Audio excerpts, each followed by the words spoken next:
Good afternoon, ladies and gentlemen. Welcome to another section of 90 Minutes Africa.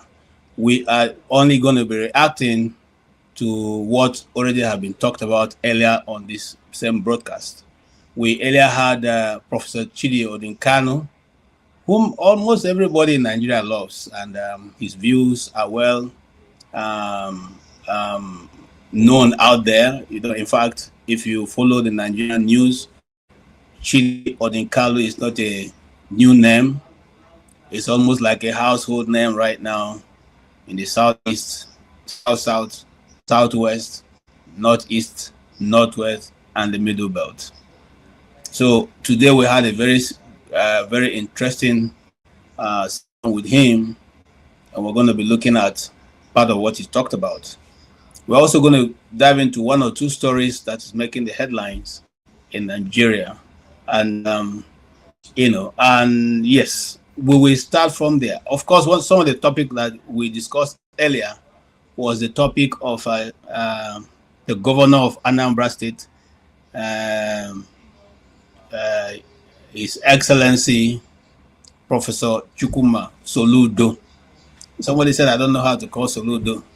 So I hope I call it very well this time. Soludo. The only unfortunate thing about Ocho is Soludo now in Anambra State. Since I have Soludo, let him follow Udo and do what Ndena Soludo name. You don't bear Soludo, then Gane Buta Ara. Everyone and Nagi Ochiara, I am in a Chitara. Nagabo Obo Soludo. So kwanu udo now kai ngomri disa ukolala. So on that faithful and very personal remarks from me to him, we'll start today broadcast, and we are gonna just quickly also touch on one or two other things I want to discuss. If you like, I say from my own bias, I don't, it's okay. Every journalist reports from bias or the other. I don't think there's any news outlet or any journalist out there who does not report events from his own biases. I mean, every computer operates on a motherboard. So the motherboard which you have, you cannot operate outside of it. So those of us who have seen things that Nigeria has been able to give us and our parents, we can see certain things and determine where it's going to stop.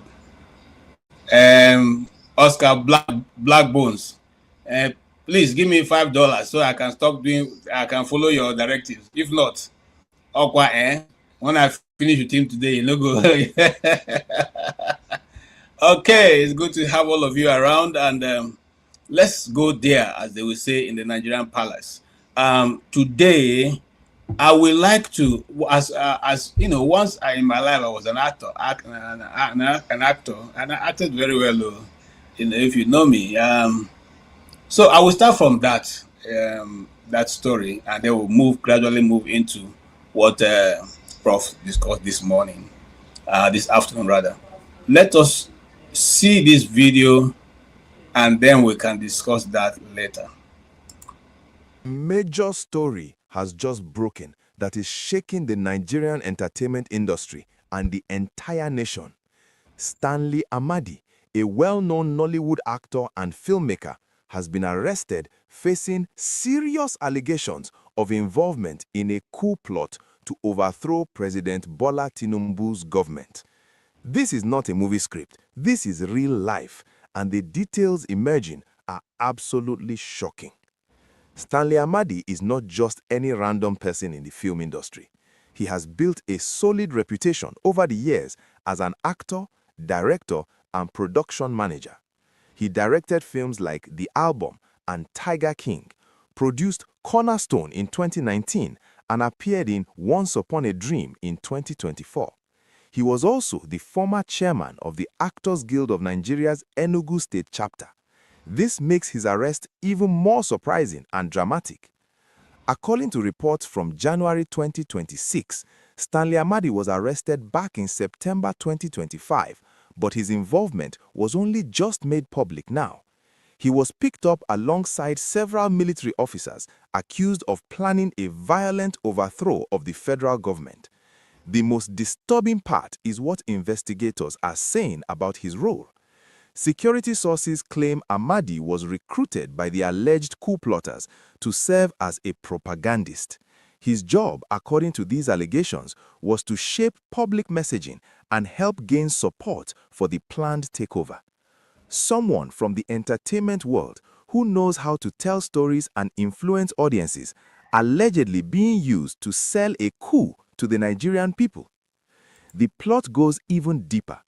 According to allegations, this was not just about removing President Tinubu through force.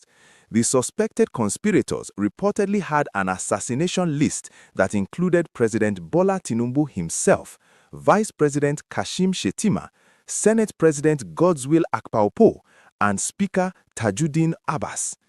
This was allegedly a plan to wipe out the entire leadership structure of Nigeria in one violent sweep. How was this plot uncovered? In late September 2025, as President Tinubu was traveling to Imo State for an official visit, a military officer with direct knowledge of the coup plot contacted the then Chief of Army Staff, Olufemi Oluyede, and blew the whistle on the entire operation. That single act of courage likely saved lives and prevented a national disaster. On September 30, 2025, security forces launched a coordinated operation. The Department of State Services and the Army headquarters worked together to arrest the main suspects. When President Tinubu was briefed, sources say he was visibly shaken. He immediately ordered the cancellation of the October 1, 2025 Independence Day parade. Many Nigerians were wondering why the parade was suddenly cancelled, and now we know the real reason. If you are enjoying this video and want to stay updated on all the latest news from Nigeria, please hit that like button and subscribe to this channel. Your support helps us continue bringing you the most important stories. Okay, ladies and gentlemen, you're welcome once again, and I will run a bit of a comment on that story before we move on. Now, you notice how an Igbo man's name has been introduced in the picture. All of a sudden, the narrative and the Western press have run amok the story. Now, this is a producer, Stanley Amadi. And this producer, I think if you want to rank him, he will not be up to the rank of maybe a colonel. But you have senior army officers who were involved in this northern coup. The press have not called it northern coup. The press have found no reason to elaborate on this story. They've spoken on it hush, hush, hush, hush. But now, one escapee had been caught in it, Stanley. And all of a sudden, the whole of the media are now basing their story on just a dot in the circle, because Stanley Amadi is now mentioned. Now, the reason for the tying that story to mentioning all the people that have been marked out to be eliminated and bringing Stanley into it is no other than to drive the story to see how wicked this Stanley man is, and consequently what he has planned to do to a Yoruba-led government. Gentlemen, whether you like to see the truth or not, that is the reason. You didn't write the story to anchor it on the coup leader. You didn't write a story to anchor it on the military personnel who were going to carry out the instruction.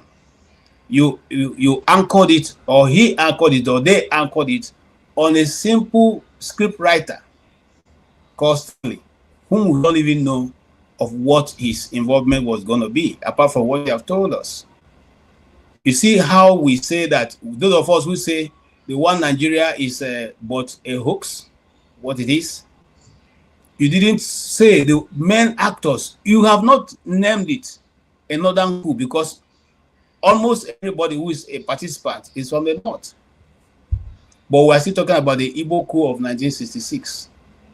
We say the Igbo of 1966, yet we say Delta State is not an Igbo state. But the man who carried out the coup is an Igbo man. He's from where? Delta State. But Delta is not Igbo. You see the contradiction of Nigeria? You see the contradiction of Nigeria. I'm ready to tell you it's an Igbo coup, but they will not accept that Delta State is an Igbo state. But the Igbos will suffer for the action of a man from Delta State. We should bear the brunt of that, and consequently should not be forgiven or that's nothing to even constantly or consequently be punished for it. So what's my drive today? I just want you to pay attention to how that story has been framed. And in fact, I only picked out this one. There are several other of such stories on the internet that have framed the same thing, framed the same narrative, to bring Stanley to be the main culprit. In fact, they wanted, if it's possible, they would have said he's the leader of the coup. Okay? So that the story will be sweet. You know, if you have a gusi ogbono, okra, and you have all the crayfish, and you don't have uporoko and offense and the small dry fish, they're sweet. So they have to bring this man and pin him in. Well, I am not saying I'm not for him. If he's part of the coup, let him face the consequence. But let's not find a way to bring the Igbo question into it, because that's the only time the story is complete. When you don't have an Igbo man yet in the scheme of things, it's not complete. All right, so I'll leave that to you guys to make your input when you come in, but that's part of what we discussed today. And you also have the opportunity to tell us what you think about it. Now, the other story, which is on a very more sad note, I was waiting for Show to help me with the video, but I don't think Show is available. So we'll just go on with the story. If we have the video, again, we'll play later on. So you see why I feel so sad. On a very sad note, we were able to see the passing of a young talent, a Nigerian of status, who would have been something that the world, like another star from Africa, from Nigeria. She would have represented us in many ways, that we may not even be able to imagine today. But again, Nigeria has happened to her. This is the young lady who, by all standards, sings like any other superstar around the world. She's just 26. And a very sad story indeed occurred yesterday. She was bitten by a snake in her house. She walked herself to the hospital, having tied the point where the snake bit her. Went to the first hospital. They said they didn't have venom, snake venom. In a national hospital, they didn't have snake venom. She went to the second hospital. They were rather asking her numerous questions, and I'm quoting the account of her sister, who was on the phone with her until she passed. They were asking her questions, and the place where she has tied where she tied her hand from the where the snake had bitten her, they loosened the rope, giving her what? Giving her drip. Nigeria, once you don't reach hospital, they never give you drip, they never start treatment. They started giving her drip, and eventually from that point, she became, started losing consciousness, and eventually that was the end of this young, brilliant mind. 26 years old. 26 years old. when shall these things come to an end? These things, wonderful, very stories you cannot hear any other place. 26 years old, who walked herself to the hospital, is not going to walk out with her 2 legs. Sometimes you wonder, what is the nation that we really have? 2 government hospitals do not have venom, snake venom. Do not have snake venom. I want that to, to sink in. 2 hospitals do not have snake venom in a country where snakes are almost everywhere. There is a snake venom making what they call them now, laboratory somewhere in Vaughan, somewhere around around Bauchi State, between Bauchi and Plateau State. I've just done a story there that makes vaccines. Now, you want to tell me that this family will forgive Nigeria for the loss of this life? Do you want to tell me that we also as Nigerians who can sleep with our eyes closed and be grateful that we are living as human beings? It's so sad. Not too long ago, a young lady was thrown out of her house. According to them, they say she jumped by herself. There's journalists in Arise News. The same lady who came to serve. This lady's life have just been sniffed out of her, all her dreams and aspirations. I wish I could get that video where she was singing, so that you guys will know that we're not only lost a human being, we have lost somebody who God has called to showcase, the beauty of God in singing, because she sings Christian music. So my heart goes out, and on behalf of all of us here, we want to say, may God give the family the heart to bear this irreparable loss. And I cannot say that it's a will of God that she will leave us at this time. It's the wickedness of man. And that man is Nigerian government. There's no other way to put it. Nobody has the right to take to cause anybody to die. And this is so sad. On behalf of us here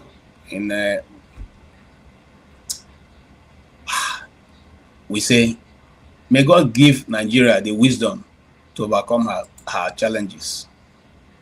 May God give all of us and the wisdom to bring solution to what should be done to such a wicked generation.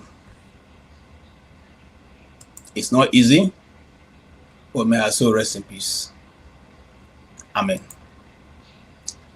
Okay, on that faithful note, I will now invite people because I have a full house. I invite all of you to come in. I start with Oti, who came first. Welcome, Mr. Oti. Oti. Hello. Welcome. Hi, KJ. Yeah, we'll hear from you because it's good. It was a long time. Sorry? Yeah, it's good. Yeah, you're a lawyer. You tell us if it's good for. Okay, you are a Soludo man, so it's good. You tell us why it is right to be harassing traders. But first of all, what do you think about this story of this young lady who have just gone to be with the law? It's a tragedy, I mean, it's just what more can one say? It's yes, it's a tragedy. All right, is that's Nigeria happening to her? Our system is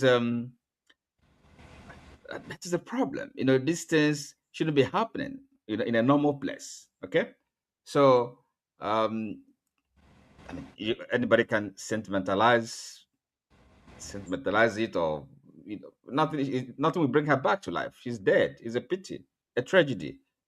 So let's only hope and work to have a better place, to make our place livable. Okay. All right. Thank you. Not be having these stories. You see what I mean? So it doesn't matter how we cry over it. It's happened.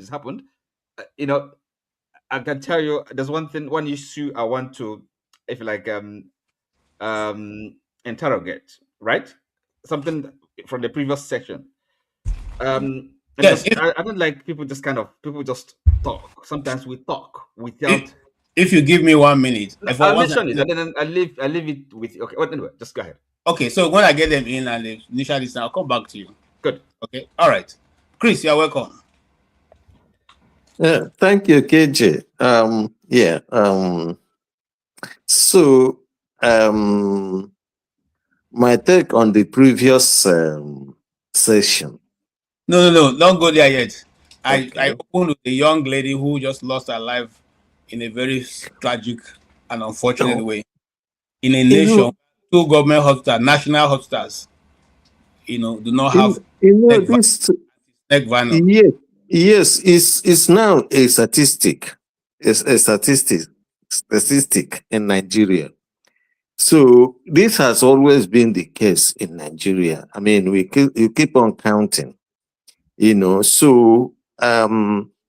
there's no end to this, except, they do the right thing and reorganize Nigeria out of existence to save life.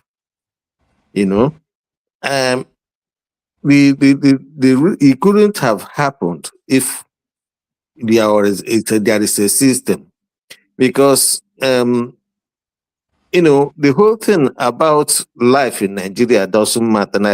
Life doesn't matter to the politicians in Nigeria.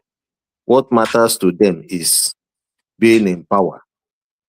And as long as that remains the case, we will have all these things. Just today, tomorrow, you are going to see another case. So, I mean, I just don't like Right. reporting these things because they are Thank always you. there. I mean, individually. All right. Thank you so much. But we need to talk about it. Maybe the more we talk about, the more they can be able to listen. Yeah, I stay humble. Did you see that very interesting, or rather very very sad story? Because it's not interesting. Yeah, so I woke up this morning to very shocking news because it's a news that dominated my group's WhatsApp our WhatsApp group, this morning, and up till now, there are loads of messages. Yeah, I'm just struggling to read them. Snake bite, I think, was one of the topics I I gave a talk on during my national youth service. Yeah, among many other disease conditions I talked about then. Um, one of the challenges we have in Nigeria is that the Nigerian people are not so versed when it comes to health information. Health education is still lacking.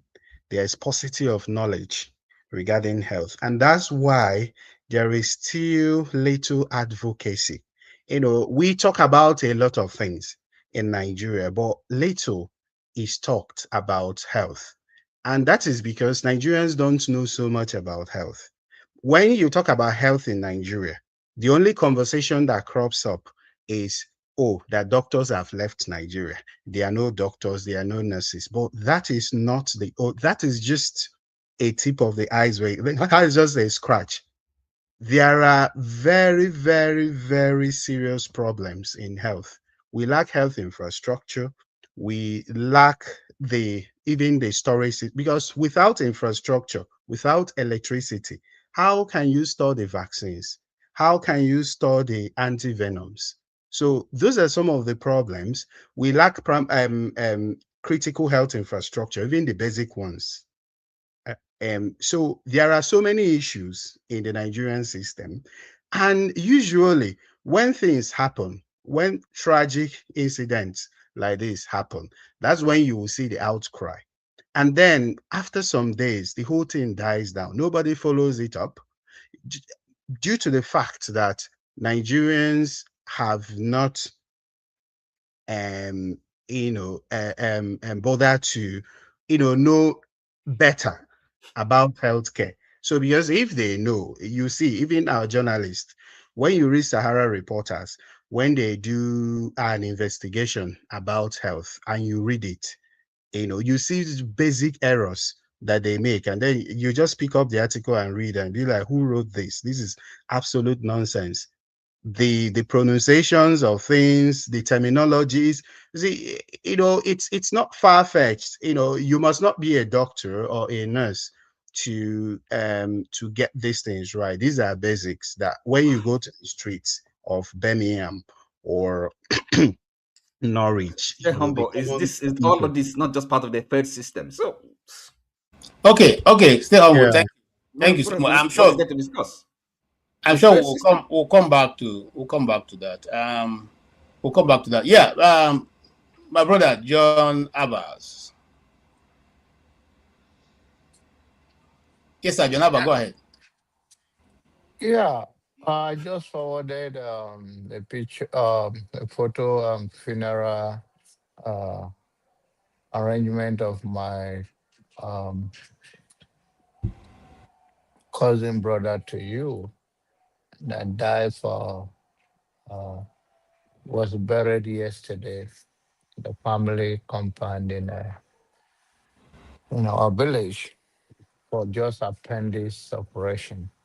So when you are a victim, uh, no ramification uh, means your your primary interest comes first, and when you are a victim, it comes from a different perspective than just to speak to issue of what is happening in the society.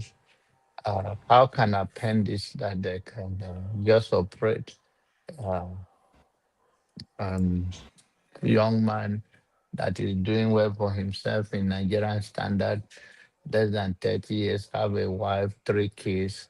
It's this new generation roofer who does so much for himself. Have houses, have uh, tenants, and have his own house to himself. Died just for operation of appendix. It will be disingenuous to me not to honor and talk about him and talking about somebody which is all lost is lost, and my condolences to those family. Um, if you something is singing or I'm hearing music, is that because of my ear or something?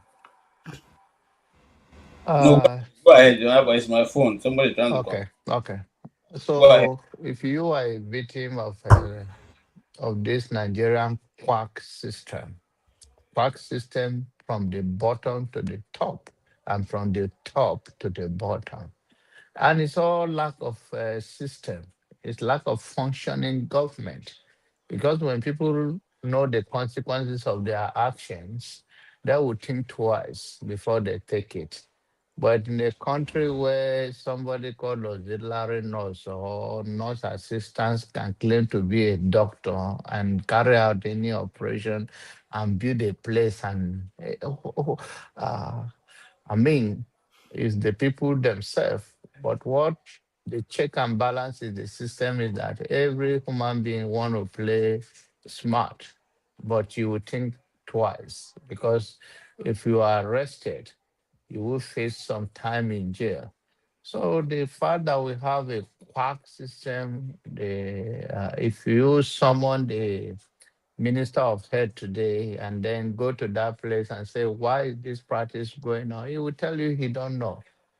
So who give these people license? How do you operate on people? You will be giving some excuses that it's not a Holy Spirit to be everywhere at the same time. I see all kind of a system that is never accountable to anything. So that's why for me, I want the system to go to ground zero and let's start building Nigeria all over again so that people will know that if they go the wrong way or play that game, if you catch up with them, they will face the consequences. So to me, understand the regional zoning and empowering each zone to themselves. But I also believe that in our society, when I was growing up, there is conscience. There is people have conscience that before you talk of doing anything to someone, you look at yourself on the mirror and say that if I do this thing, what if somebody do it to me? But now everybody is just desperate. They don't care about life. They care about surviving and whatever they can do to survive and to make that money to live. Because our society do not even respect honesty and those that work so hard. They respect those people who can cut corner and pretend to be big and pretend to be something that they are not. So my condolences to their family, but like I say, and I send you the picture, this about that I lost. It bear our grandfather's name. I lost tragically because of appendix. And this is not the first time. I've lost another young lady, a young police officer, my aunt's daughter. She called me before she went to hospital, and this is loot in Lagos. And the amazing thing in Awata, she died when they killed her, whatever they did. They are offering us 10,000 naira. When my uncle called, they say, "Come, she died. Come on." A young girl in her 20 with life and energy called me. I'm having headache. I'm feeling otherwise. This so I'm a victim because I'm from a big family. I'm a victim of Nigerian in every ramification. So until we put our art together, this is bound to happen and it can happen to anyone. Thank you so Thank much. you. Thank you so much, Janaba. I really appreciate it. But we also showed I've already showed the picture that you sent to me of your brother, who is just 35 years old. 35 years old young man who is not begging for government assistance but working for himself. And the system failed him. Of course, you can't provide hospital for yourself. And that was one of my biggest fear in Nigeria. If something happens to you and you go to the hospital, what will happen?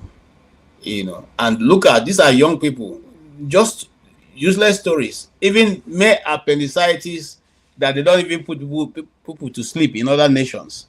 It's a simple operation they do without, I mean, you don't even need any. I don't know what to say. Mr. Tony, welcome. Maybe you have, something to tell us that is the reason why young men and life is no longer important to the practitioners who sign and what they call it now. There's a signature that the doctors sign when they are getting your oath. That life is sacrosanct, and at every level you do everything possible to prevent life from being lost. Yeah, stay humble. I hope I'm right on that. But let Tony talk. It's called Hippocratic oath or something like that. Okay, whatever the oath is just to make sure that life is sacrosanct and must be kept, prevented. In other clients, they will do everything possible to stop you from dying.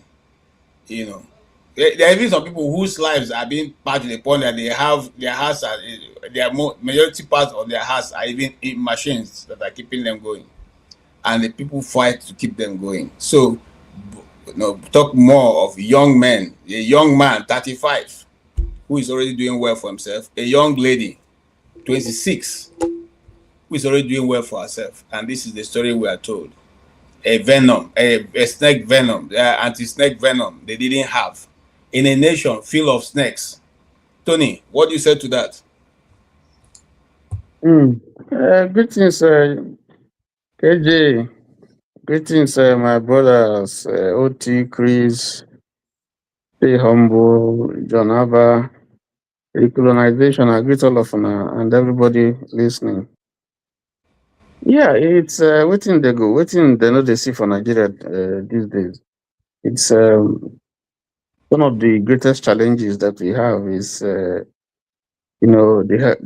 condition of our health facilities. They are almost decrepit. The politicians don't see any need to do something about it. Your president is always going to France to have his treatment. He has not thought it wise to even do an Ike house, there in Lagos, so that they upgrade it, so that the common people can, if you get money to go to the UK or outside Nigeria or France to get at least basic treatment for whatever conditions that they have. The sad thing is not that people don't die abroad. People die, people go to hospital and they die. They make mistakes sometimes. But the system is structured in such a way that if it happens, that doctor or that hospital has an explanation to make. And if they don't take time, they'll be sanctioned if they are found to be culpable. You know, Chimamanda was in Nigeria, for Christmas, and he lost his son. That should, something that should not have happened at all. And I think she's in court now over the way that, the whatever was administered was handled.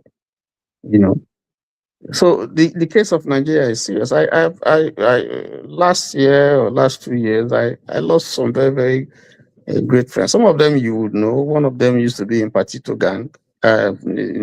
Patito was a student or used to teach in Lagos Business School. Prostrate.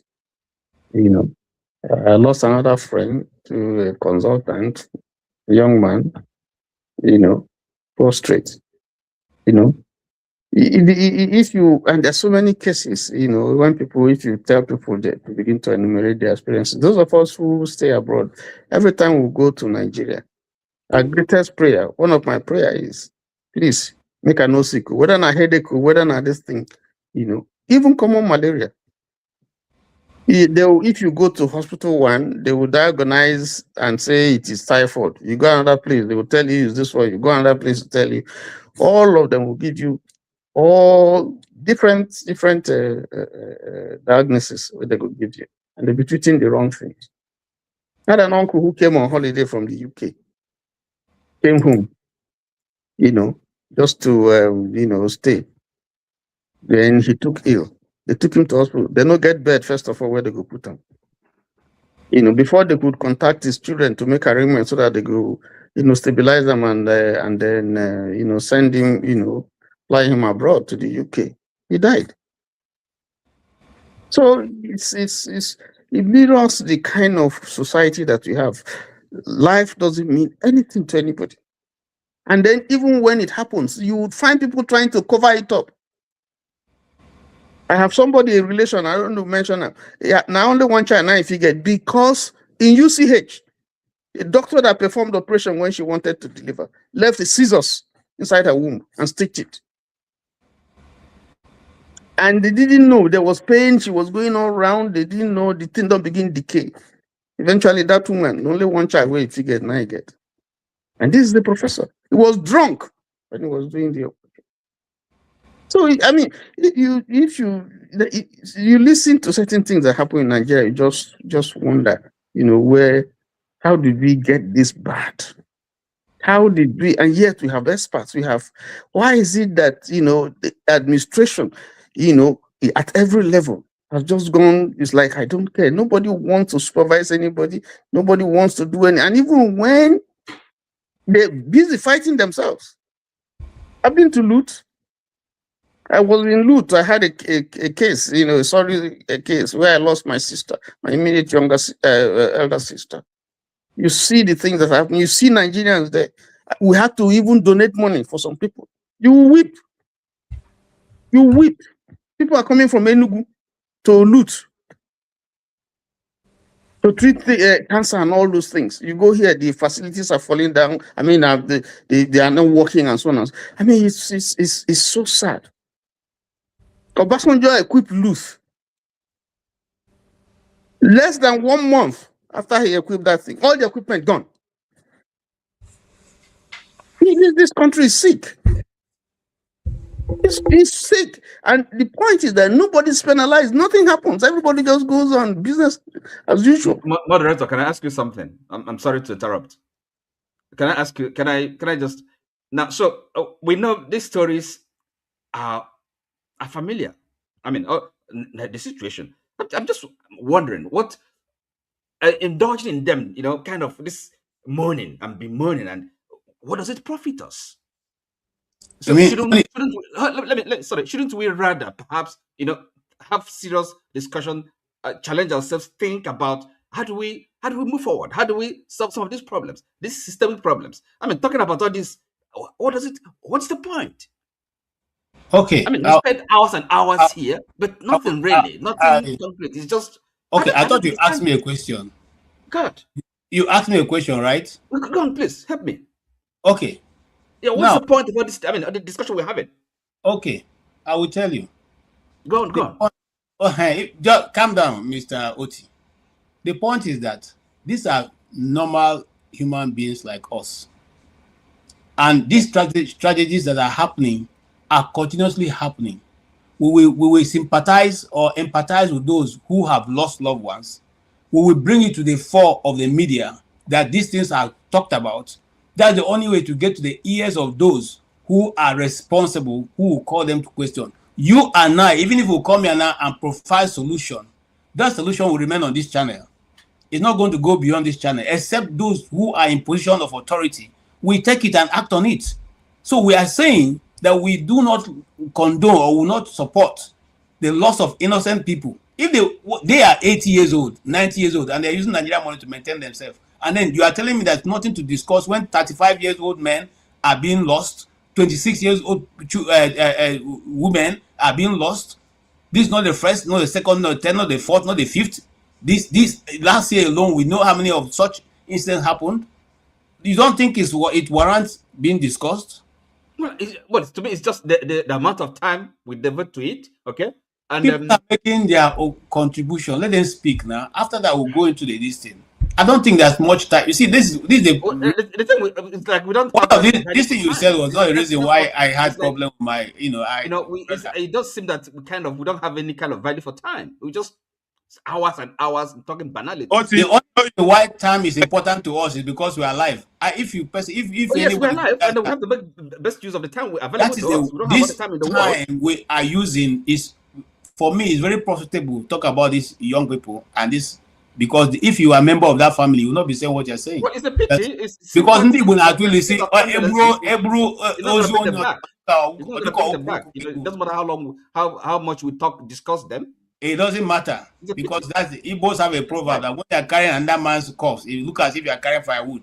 If it's in your family, you would like us to talk about it for 24 hours. So don't rush us, please. We are Africans. We're not Oyibo.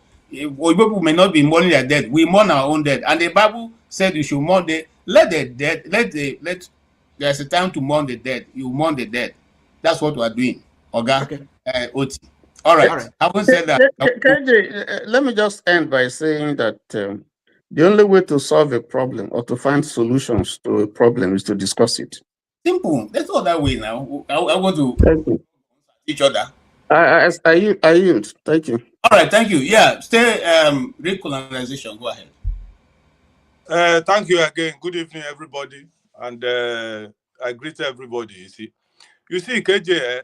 When you see people like Oti, I'm not trying to attack him, but I like to attack me because I'm going to attack you. I'm happy you're here. Yeah. Attack me now. I'm going to attack you. I can tell you now. Okay. Please calm down. No, listen. We have a lot of issues to discuss. Let's not start with attack, because some people already attacking me for the comment. I just want to remind Oti that he's here mostly to challenge what somebody says. Correct. And when a man like him is like that, you see that there are people like educated illiterates. They don't know what to say. And when somebody says something, now that's one they want to talk about. Instead of them to say they know, to bring their own perspective. No. Now letting somebody talk being problem. So let I go to the thing where we talk about. You see, first of all, I came here with my name, Daniel. Then suddenly, because what we are saying here, if we don't talk, Mr. Tony said it, if we don't talk about something, how do we find a solution? Nigeria has been kept in darkness for many years. If not this technology now, where we say somebody like me go feed the talk. Now NTA we they listen to now, all those kind of people. Anything where they tell us, we go agree. Now, let me come to the matter now. You see, later I can't change to revolution because of the talkings. Because there's a way you go listen to the cries of a child. You go come say, okay, what's be the problem? If na hungry, say the catch am, if you put am for pocket, give am food, he go chop. He go stop to the cry. You see now, when we come to revolution, people like Mr. Oti challenged here too. What kind of revolution are you talking about? Blah, blah, blah. Now we change them now. So, okay, we understand Nigeria no one die. Okay, we say recolonization. Some inside don't attack me for that one. No. I can't tell them, say, we go stay in a condition, we talk about it all the time. Can you imagine a 26 years old girl dying, snake bite, and we go say we come from Nigeria, country with flowing with milk and honey. And maybe, as you said, somebody was saying, is it Tony, say Obasanjo equip loot. Some people go there, pack all the thing where them put down to treat human beings. This thing where kill that girl, that maybe one man don't pack them, go keep for private hospital for big men, children, where snake no go bite. So what we are telling Nigeria is, and my own contribution to issues like this is, please, people like Otis should allow people to talk. If you are comfortable in living in London or wherever you live, not everybody get that comfort to fit escape from this problem where they happen for Nigeria. So if we are talking about it to the level of somebody like me, will be non-entity, when I come to people like you, I'm nobody to you. So who will you? Can you listen to me if you see me on the street? Look at this dirty Rasta man, blah blah blah. If I get the opportunity through this kind of site to contribute to my quota, I get very frustrated when somebody is telling you we are wasting your time talking this and that. But when we bring solution here, the same person will tell you that what you are saying is rubbish. Don't talk about it. And then the solution in Nigeria will continue to flow. People go, they die. All this one, what will they hear now? Adam, that lady wey ride that yellow sun, something where his son die. Is it not because he's a big woman? Maybe this person now, where die, this girl now, because she's a celebrity singer or upcoming rising star. But what of the people where they die every day where nobody know them? You I agree. understand me? I agree with you. Let me end with this before the main show starts. That is why we continue to speak. Whether they say the truth is an offense, but not a sin. So there are people in Nigeria, when they don't eat belly food, like Oti, when they don't eat belly food, they no one know whether their neighbor survive. Thank you, sir. Thank you so much. And we end this discussion with just what real revolution have said, real colonization have said, and which is that we will keep saying these things because we're not saying it only because of these two individuals who are portrayed today, but because there are many others who do not have the opportunity to be heard. For instance, this young man, John Abba's brother, who never have heard about his case, is because John Abba is on this platform, and so he has brought it up. And so we know now that we lost a young man, 35 years old, because of common appendicitis. Appendicitis that couldn't be performed in a Nigerian hospital. And then we are saying we shouldn't talk about it. The lady in question, hold on. Can I talk now? No, you can't talk now. The lady in question is if Nanya, she's what? It's because also she is well known by her musical listening, her talent. I brought her to the fore. There are many Ifunanyas out there who may never know, who probably also lose their life on circumstances that are preventable. These are preventable circumstances. That's why we are saying that if we are ready to run a nation, these things are things that people should not lose their life because of. They are too insignificant for people to be dying. I mean, there's a place in Bauchi, I say it again, where they make snake venoms of snake. That is the special place where they just manufacture those things. And so there's no reason why this lady would be lost. And then what's the other one? This guy's operation is a very simple procedure. Okay, but however, let's leave it at that and move on. Okay. Are you going to give me just 1 minute to give a perspective to an issue here? Because I know that there are many people that are watching us, and I don't want them to go home with the wrong information or insight. So what happens is that sometimes we go away with this notion that the federal government has equipped so and so. So between 2010 and 2014, the government of Goodluck Jonathan, they started this project of centers for excellence in some specialties. LUT was a center for excellence in renal issues. So University of Nigeria Teaching Hospital was the center for excellence in heart surgeries and the rest. Okay. Coming to that, so the federal government will usually take credit for the numerous open heart surgeries that were done in UNTH that period. But when you now look at it, what equipment did they provide? So they will give contracts. The federal government will announce, oh, that we've awarded or we've budgeted so and so billion for this and this. And they will give contracts to their cronies, to all these corrupt politicians. And you come to that hospital, there is nothing on ground. So if you interact with people on ground, you will discover that there is not much that was done.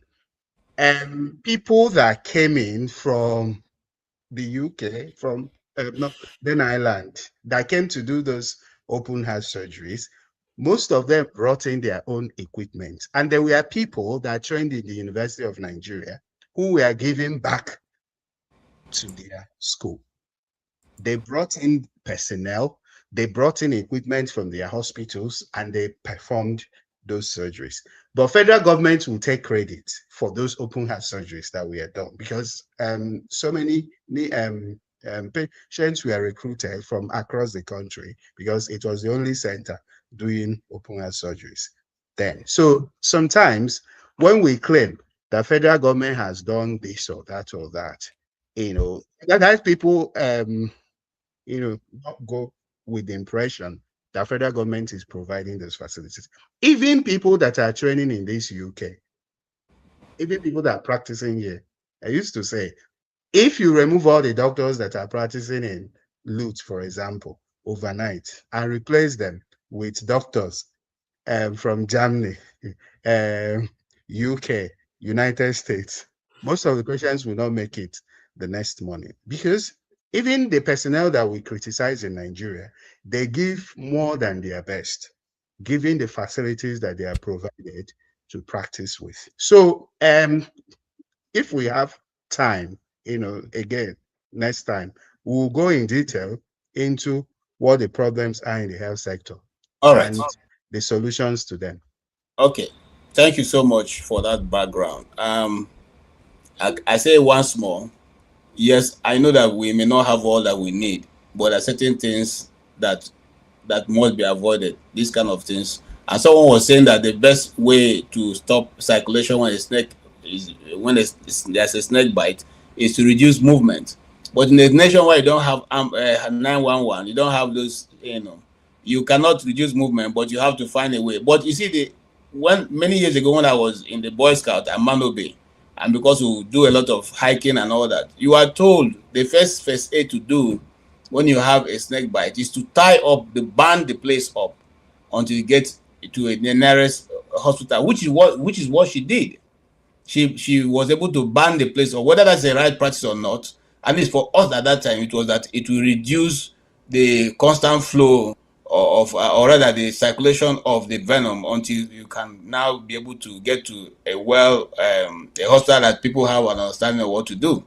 And unfortunately, this didn't work. In fact, when they removed, according to her sister's testimony, when they removed that ban, that was when the lady started losing consciousness. Before that time, she was all okay. She was talking on the phone with her and speaking well until they said, why did you ban? They losing the ban. That's when the effect of the whatever became more. Whether that is true or not, that's what's out there for people to read. All right, let's move on. We are coming to what Oti have been waiting for. Oti, you followed Chidi Odinkalu's interview. You heard everything he said. Let us start from the issue of Soludo, Chukwuma Soludo, right? I think that's what you're more interested in.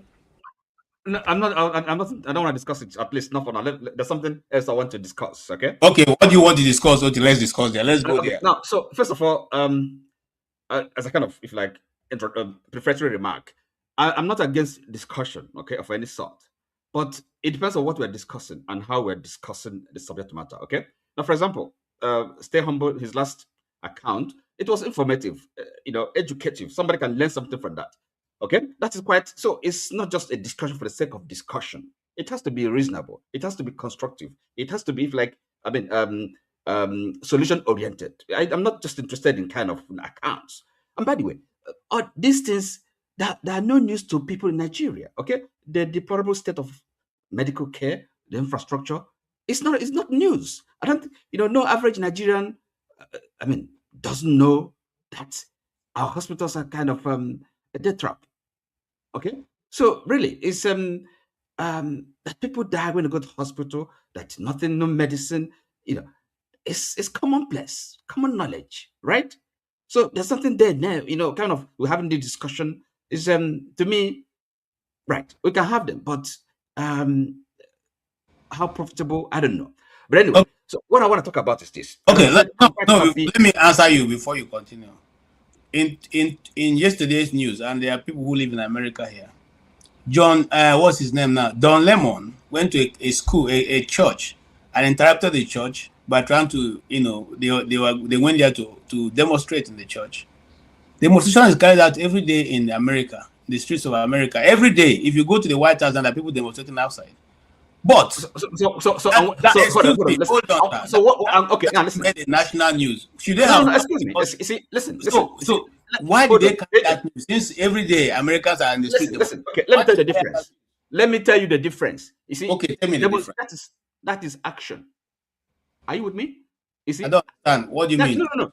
See, because you're kind of analogy, right? You want to tell me that something has to happen. There was a repetition and the persistence, not giving up. But I'm telling you, that of the guy you mentioned, what is happening there is different. It's action. That they are doing something. They're not just talking, right? Or telling stories. Okay. So there's no equivalence. Okay. I cannot help because since I know CNN, the guy who passed on, what's his name now? The one of the best news anchors of CNN. What's his name now? Don King. Is it somebody King? He never did more than interviewing people and talking about issues. I don't know. Did they ever go to realize those things he was talking about? No, but he said he was out demonstrating. No. Civic action, is he not? Listen, and I'm telling you, that is something different from just talking, right? KJ, we're wasting time. This argument is not going to lead anywhere. OT doesn't make any contribution. He's not out there to criticize people. No. You don't. You are always taking people on when they make suggestions, but you would not make any concrete. Okay, what are we supposed to be discussing? You say. It was what to discuss now. By the way, you are wrong to say criticism is a contribution. Okay. You have to probe, interrogate what people talk about. You don't just talking for the sake of talking. Every time they call you to make a point, to make your this thing, it's to pick on people. You don't make your own contribution. So how are you helping the system? You don't make any contribution. I followed, you here in this platform. And it's to pick on, even in your commentary, it's to be attacking people. You are not making. You are not making. I'm not attacking people. I probe issues. Okay. I don't attack people, okay? I interrogate issues. And you think that is not the contribution? It's not. They just ask you now. They just ask you now, what's your view on what Odinkalu said about Onitsha, this thing? You won't answer because you were in support of Soludo. But you can't say anything. You can't answer because Professor Odinkalu flawed, your argument totally. Okay, so let's Tony, calm down. Let's say flawed my argument totally. What do you mean? Hold on now. Okay, so it's your turn now, to Oti. Excuse me. Hold on, please. Calm down. Let us start from the beginning. What do you want to say? Which of the topics, Odinkalu's interview, Soludo's market meeting, or what do you want to talk about? Let's talk about what you want to talk about. Let me deal with it now. Right. Now, see, because this is, as I said, from the last session, okay? I want somebody to, ask again, is if like critical analysis. I'm not just talking. You have 5 minutes, whatever you want to say. Okay, good. Now, now because something that's discussed in last session, about politicians, well, Janaba called it prostitution, political prostitution. So I want to ask, is there something wrong with a politician moving from one party to another?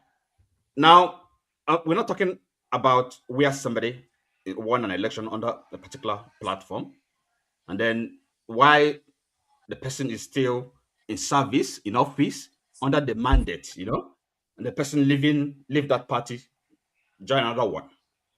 That's something different, okay? I have a reason to kind of be opposed to that, because at least you won that mandate under a particular party, so you owe a duty, since there's issue of loyalty. No, but when a politician has kind of served, or you don't hold any office, you just decide to move from one party to the other. Is there something? What is wrong with that? So, in other words, I put this question in a different way. What is the merit or the virtue in staying with one party, even when that party perhaps do not have any, steadfast or recognizable principle or set of policies or ideology, if you like? So why should we have an issue with that? The reason why I'm posing this question is because a lot have been said here about politicians prostituted, moving from one party to the other, as if remaining with one party is a virtue, is a political virtue. So this is a question I'm posing, and as I said, for me, my kind of talk or discussion is got to be, we have to be analytical. It's not just talking banalities. So now I'll come to Janaba. So Janaba, I just wonder, because Janaba comes from a region, Benue State, where terrorists, Islamic terrorists, that decimate his people. Janaba has never, as far as I know, if expressed a rage or poured scorn on these people responsible for the deaths and the murderers, deaths,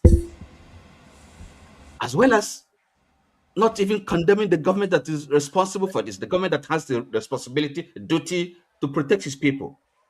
It never seems to be really enraged or critical of the government and their policies or lack thereof. No, but Janaba is so much, perturbed, troubled by, let's say, P2B is a political prostitution. I just want to know. So, Janaba, if you can perhaps, when you have your turn to address, explain to me what is the merit in staying with one party. Well, again, we're not talking about because if it's the issue or question of consistency, right? We can discuss that, and then you have to talk about a politician's consistency in terms of his outlook, in terms of his principles, in terms of his political philosophy, what he believes public service is all about. Okay, in terms of his understanding of duty, public, how he communication, empathy. So these are traits, characteristics, and qualities of a politician, and then you can begin to really assess, judge a politician based on their character, on their consistency. But if it is a party, as we know it, political parties in Nigeria, I don't know, we don't know them to have, established, ideologies or world view. So now the question becomes, why is that such a major issue that politicians are moving from one party to the other, right? As I said, we have to also differentiate this, a situation where a politician won an election under a particular party, okay, and why in service, why in office, leaves that party to move to another one. So there's an issue of disloyalty, okay? No, but if a politician is not occupying any office, okay, it's just a politician, right? And then moves from one party to the other. Tell me what is wrong with that. And of course, the reason why I'm asking this is just the way you've made such a big issue of it against P2B. So it's kind of sheer hatred. All right. That is my issue. That's what I want to interrogate. If anybody has can explain, clarify the virtue, the merit of being in one party. You may be in one party with all your, if you like, with all your,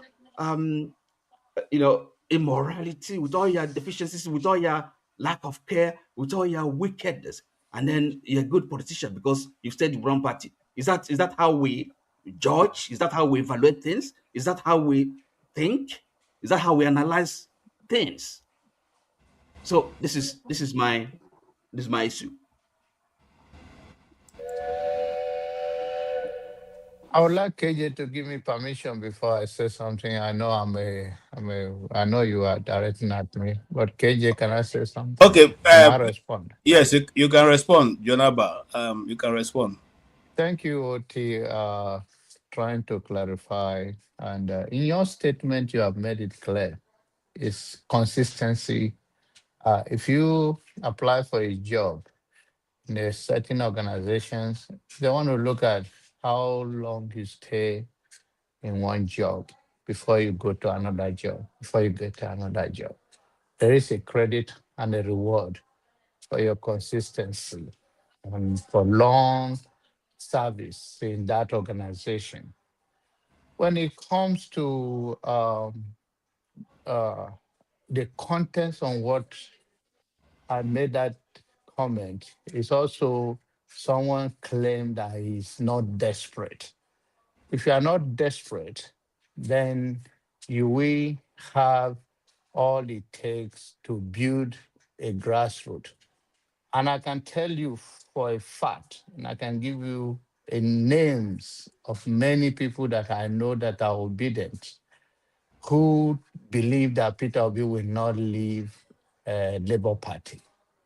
And also on this platform, those who also have expressed themselves that if he goes back, they will not follow him to any other party, that he should stay put. Peter Obi was a PDP to ABGA within the state level. And then he was brought up, his godfather was Atiku, who brought him after his rhetoric of sweet talk that it's always do and good at it, by the way, especially in a gullible society like Nigeria. And he swayed many people with his sweet talk of bread is sold in Anambra or in Onitsha, and the one sold in Sokoto, everybody are suffering it, which by fact, that's not true. You can you can buy your bread. It depends on the quality or the neighborhood where you are selling it. You can sell it higher than any other one. So, but let's leave that behind. So Peter Obi have inconsistent in his political career of jumping. This is our fact that is there. But your question is that what's wrong with it? What's wrong with it is a sign that is nothing wrong, but it's a sign of desperation. And he, in his words, say it's not desperate. If you are not desperate, then build a grassroots. Build a grassroots party. There are people today that if Peter Obi build a party, that they will still stick with him, even if it takes more 10 years or 15 years, they will be with him. The guest today said that he gave credit to Tinubu for for stick with APC after 20 years, where others were deflecting, running from one party to another.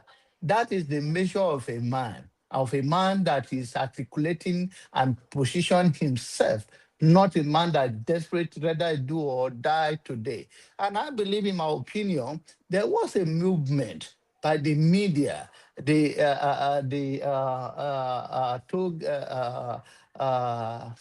NSAS movement that was coming and was well organized. By the help of the media today, that people have voices to speak and influence one or two people. That was a big movement. And I think Peter will be coming by packaging by his loyalty, like Dr. Mo, which is from my place, and the rest of them was the one that hijacked that movement. And of course, he's an opportunist. And Well, so, and you think he doesn't deserve the following that he's getting? When you were He doesn't deserve talking, the following he's getting. church full in Nigeria is going nowhere.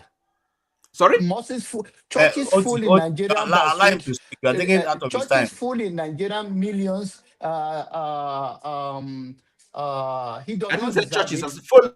No, he does not deserve it. It's a sweet talk of people who are not responsible, who have no foresight, like our people, Nigerian people, who are follow, sweet talk, telling them promise what does not exist and they follow them. Even when people say, oh, follow is antecedent, when you can see black and white, the antecedent of what they are talking does not exist, they blindly or live in denial to say he exists. They are entitled to their own view. I don't question them, but in my opinion, yes, it does not deserve it. If you deserve it, then you die for Nigeria. It's when people say, can you die for what you believe in?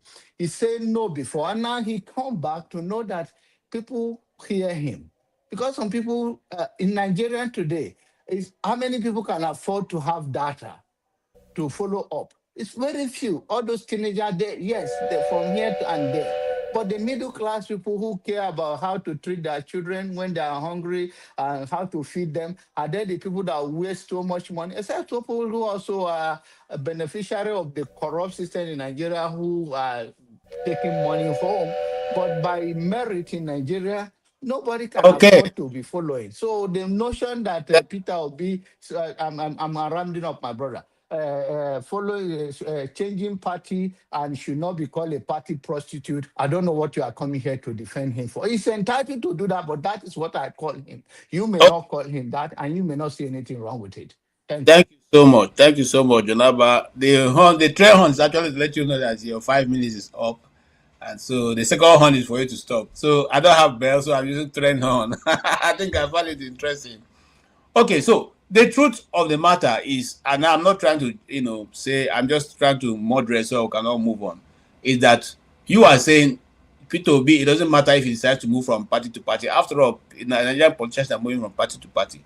Jonaba is saying, for that matter, yes, but that means you're not portraying what you said you are portraying, which is somebody of character, who is consistent, who is able to stand his ground and not in a hurry or desperate to be. If you're not desperate to be a president, then why running from pillar to post just to get a position?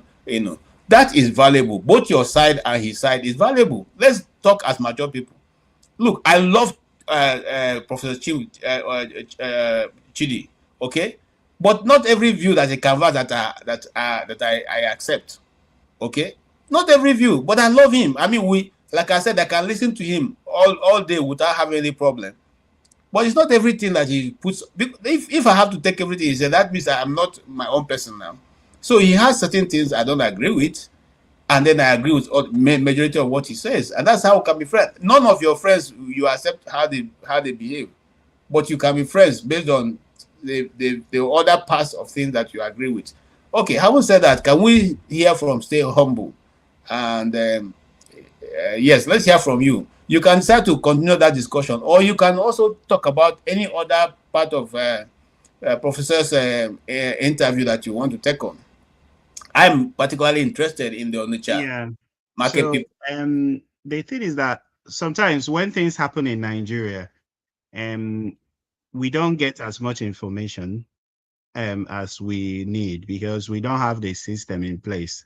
We don't have. The reason why I'm saying this is that when you said you wanted to end the other topic, you mentioned something which I thought it was okay for me to correct, because it's better for me to even correct it than not than to talk about the political aspect. Because if I don't correct it, many people may run away with that information because you are a very big man. So people will take your information. So when things happen in Nigeria, because we don't have the system in place, we don't get the information we want to operate with, the police will not be called into action to do their job and to investigate, or the police might not even be available. So they are the people that are supposed to be giving us this information so that we have information to work with. So if I don't have information to work with because of my position, it's not it will not be appropriate for me to take a position. Yeah, because the information is not. But generally speaking, if you have a snake bite, you don't tie the arm or the leg because of the snake bite. Because snake bite is different from a dog bite. If you have a dog bite, what you're afraid of is the rabies virus, which is local. So you can wash away the debris, wash the site of bite as much as you can, so as to reduce the viral load as much as you can. But for snake bites, the issue is the venom, which travels as fast as you can imagine. So, it's not reasonable to apply anything there so as to include the travel of the venom, because it travels as fast as you can imagine. Before you say Jack Robinson, it has reached its destination.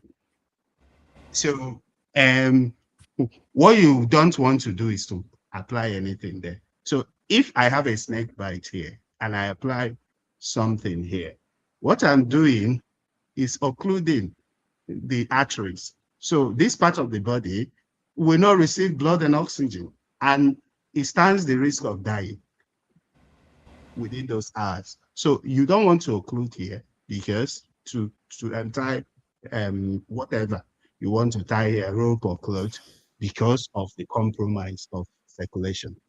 That's one.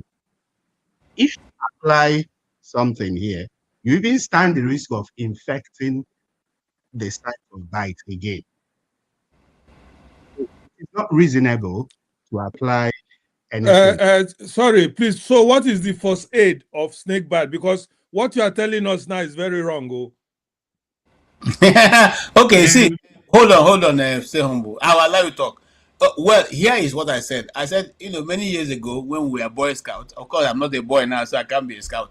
Now, when we were Boy Scouts and Malo Bay, at that time, I'm talking about, early 90s, no, early 80s, okay? That was what we were taught, that because we did a lot of hiking and all that, we are told that it is just to hold it to get you to a first aid place, not because it's going to stop the anything, but meaning that hold The on. question is, what are you holding? The movement of this venom, you correct us, you are the expert here, but the movement of venom travels through the veins. So if you tie down your vein, if you tie down the hand, the movement will no longer be that easy for the snake venom to keep going to, because the snake venom is going to the heart. So the action is to stop it from getting to the heart before you get a medical treatment. So it's better for you to lose a hand than for you to die anyway. That was what that first aid this thing was. I mean, we could be wrong. I'm talking about early 90s here, and early 80s. So when you have a snake bite, the snake must not puncture the vein. So there are numerous blood vessels called capillaries. So they help in circulating blood around. And then there are also other smaller veins called venules. So before you say Jack, the venom has gone to wherever it wants to go to. So the venoms will attack the nerves, will attack the muscles. So what the medication does, is to neutralize the effect of the venom, because the venom has gone round the circulation already. Is to neutralize the effect of the venom. So whatever you're tying here, you are compromising blood supply to other parts of the body. Yeah, so what will you say to this person who has said that the young lady died after visiting 2 hospitals because they have no antivenom? So are they supposed to not have antivenom in a location where snakes are everywhere?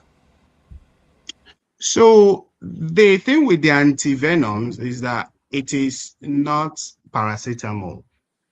Right? You don't have many centers with antivenom.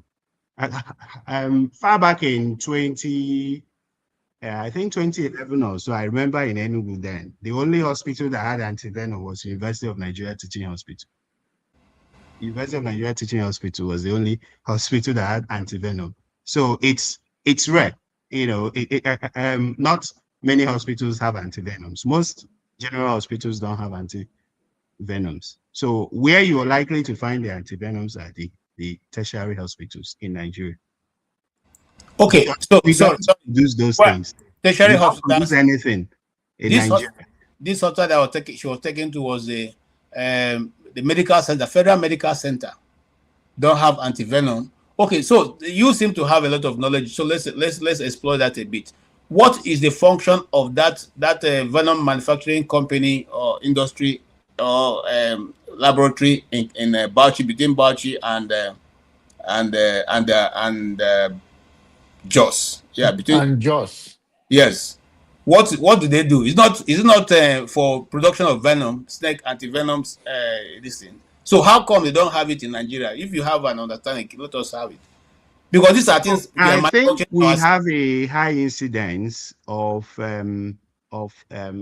snake bite injuries in northeast Nigeria. I think there's a town in Gombe State called Katungo, where you have the most venomous snakes. In fact, they live under almost every tree. So in Katungo, the federal government built a snake bite center. Also, I remember in 2018 when I gave the talk on snake bite, I think it was one of the things I mentioned then. So the federal government built a center in Katungo. So I think it's the largest center in Nigeria. Yes. So because of the high incidence of snake bites in Katungo and Gombe State generally and Northeast, the federal government has a center there. I think they used to manufacture, I'm not 100% sure if they were producing those antivenoms. Yeah, but you know that the problem with Nigeria is that successive governments may not maintain some of those infrastructure. You know, so right now I don't know, but it's scarce in Nigeria. I can tell you that for sure. It's scarce because even if we produce, we may not produce the quantity that will go around. It should be available in places where there is high prevalence of snake bite, injuries. But again, you never can tell. So what about those? If we had ambulance in Nigeria, we had emergency services. Yeah, nothing like that. I think that the victim would have been taken to a center where she will receive the appropriate medical care. Yeah, but I will not take a position. Hold on. Because let us learn from you now. Some people say that if such a thing happened to anybody, they should kill the snake. If they can kill the snake, they should take blood from the snake and put on the spot where it was bitten, and it will go. Is that true?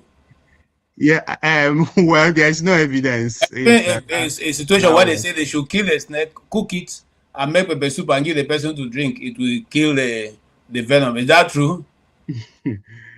Yeah, again, there is no evidence that it works. All right, we just need to know these things so people don't go about thinking these things work. These are the days of ignorance. So God was essentially in places where there is a system already, to identify what kind of snake it is. So if it's a country that is advanced or a society that is advanced, you already know what kind of snake it is. And then if it's not a venomous snake, you may not bother with giving anti-snake venom. You may just treat the symptoms, then etc. and observe the person for a few hours. But if you know, okay, that this is a type of snake, you must need to swing into action immediately. So I think, for example, in the UK here, there's no rabies in the UK. So if someone comes in with a dog bite, you don't even bother with rabies. Anti-rabies vaccine, you don't bother because there's no rabies in the UK. Okay, so question again for you. How long does it take for fertility to happen when there's a snake bite? Yeah, it depends on the species of snake. It depends on the species. There are some snakes that may take a few hours. There are some, within an hour, the person has gone to yonder. Okay. All right. Thank you so much. Is there any other thing you want to say before move? So I just want to comment on the issue that we are discussing, the political issue. The reason why I mentioned this one is because people will be Listen, I know that so many people will not agree with what I said because we live in a society in Nigeria. We are still steeped in a lot of ignorance, and people are just reluctant to, gain knowledge. People are reluctant to read. These are things that you can actually easily read, and people don't want to read. There is anti-intellectualism, and people don't even want to be educated. If you're saying the things that they should do, they don't want. But I know that there are some people who would want to. And don't take my word for it. You can do more research No, and again. we come here to learn. So just like we have asked you now, you have given us a good understanding. So we even know that once there's a snake bite, you have very few hours to, you cannot say, especially determine based on, I think this one they say it's a cobra. I don't know how a cobra got into her house. Yeah, And very, very, very interesting times we are living in because because cobras don't even live around that area in Abuja. I mean, I've not heard of any cobra around there. But it's, how a it's, cobra it got, speaks volumes about the housing situation in Nigeria. It's possible for her to be bitten by a very dangerous snake, given the fact that we have huge housing deficit. The standard of living is very low. Even people that claim to have high standard, the celebrities, it takes just one incident. It takes just one incident. The celebrities are just one incident away from the poor people. Just one incident. A saying that people used to do then. I think back then in Abuja, they used to say that a doctor is one salary above poverty level. That was back then, like more than 10 years ago. Now I think it's two salaries below poverty, many salaries below poverty level. So the so-called celebrities, the people that are enjoying, even the people that will not speak up because they want to grow their platform, they want to stand a chance of being hired by so and so. They are just one incident away from being that ordinary Nigerian that is at the mercy of whatever Nigeria, presents with. thank you so much. Mm. Steph, we're really informed. Thank you for that enlightenment. I'm Um, not I'm not informed of anything he said. He's very slow of what he's explaining. It's not deep in what he's saying, but I like him as a young man talking about he's nothing well informed. okay, thank you so much, also, Janaba.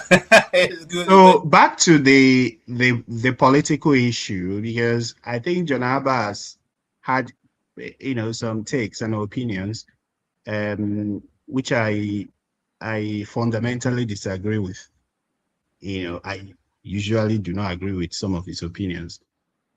He mentioned Tinubu. He tried to give Tinubu a God status to dress him in borrowed robes, and even Prof. Because sometimes they used to say in Christendom that a leader's sin is a leading sin. Because Professor Odinkalu is someone of high status, well celebrated, learned, respected. Sometimes when they take some of these positions, people may misread their intentions and tend to be led astray. Said he was giving credit to a certain Bola Tinubu for sticking to his political party. And we must need to give a context to some of these things. It probably would have been better for Nigerians if Tinubu had gone to the PDP or some other party. Maybe we wouldn't have this cancer we have today. Because when you look at it, you say, what exactly did they stay to build? What exactly did they stay to build? Did they stay to play politics? What I know politics as, what same people define politics as. Or did they stay to build a cult, a cabal that did you know the status of Lagos, like 20, 30 years ago? And do you know where Lagos is supposed to be now? Do you know where Lagos is supposed to be? Did they build a court to impoverish people and you call it, stability, being stable, not being a political prostitute? So you have to look at these things and you have to know that we have young people that are coming up. These people need to know the right things. I keep on saying it.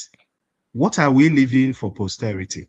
What kind of opinions? What kind of debates are we making? They are listening to us, they are looking at us, and we're trying to venerate some of these people. Oh, I give credit, this person has outsmarted this person.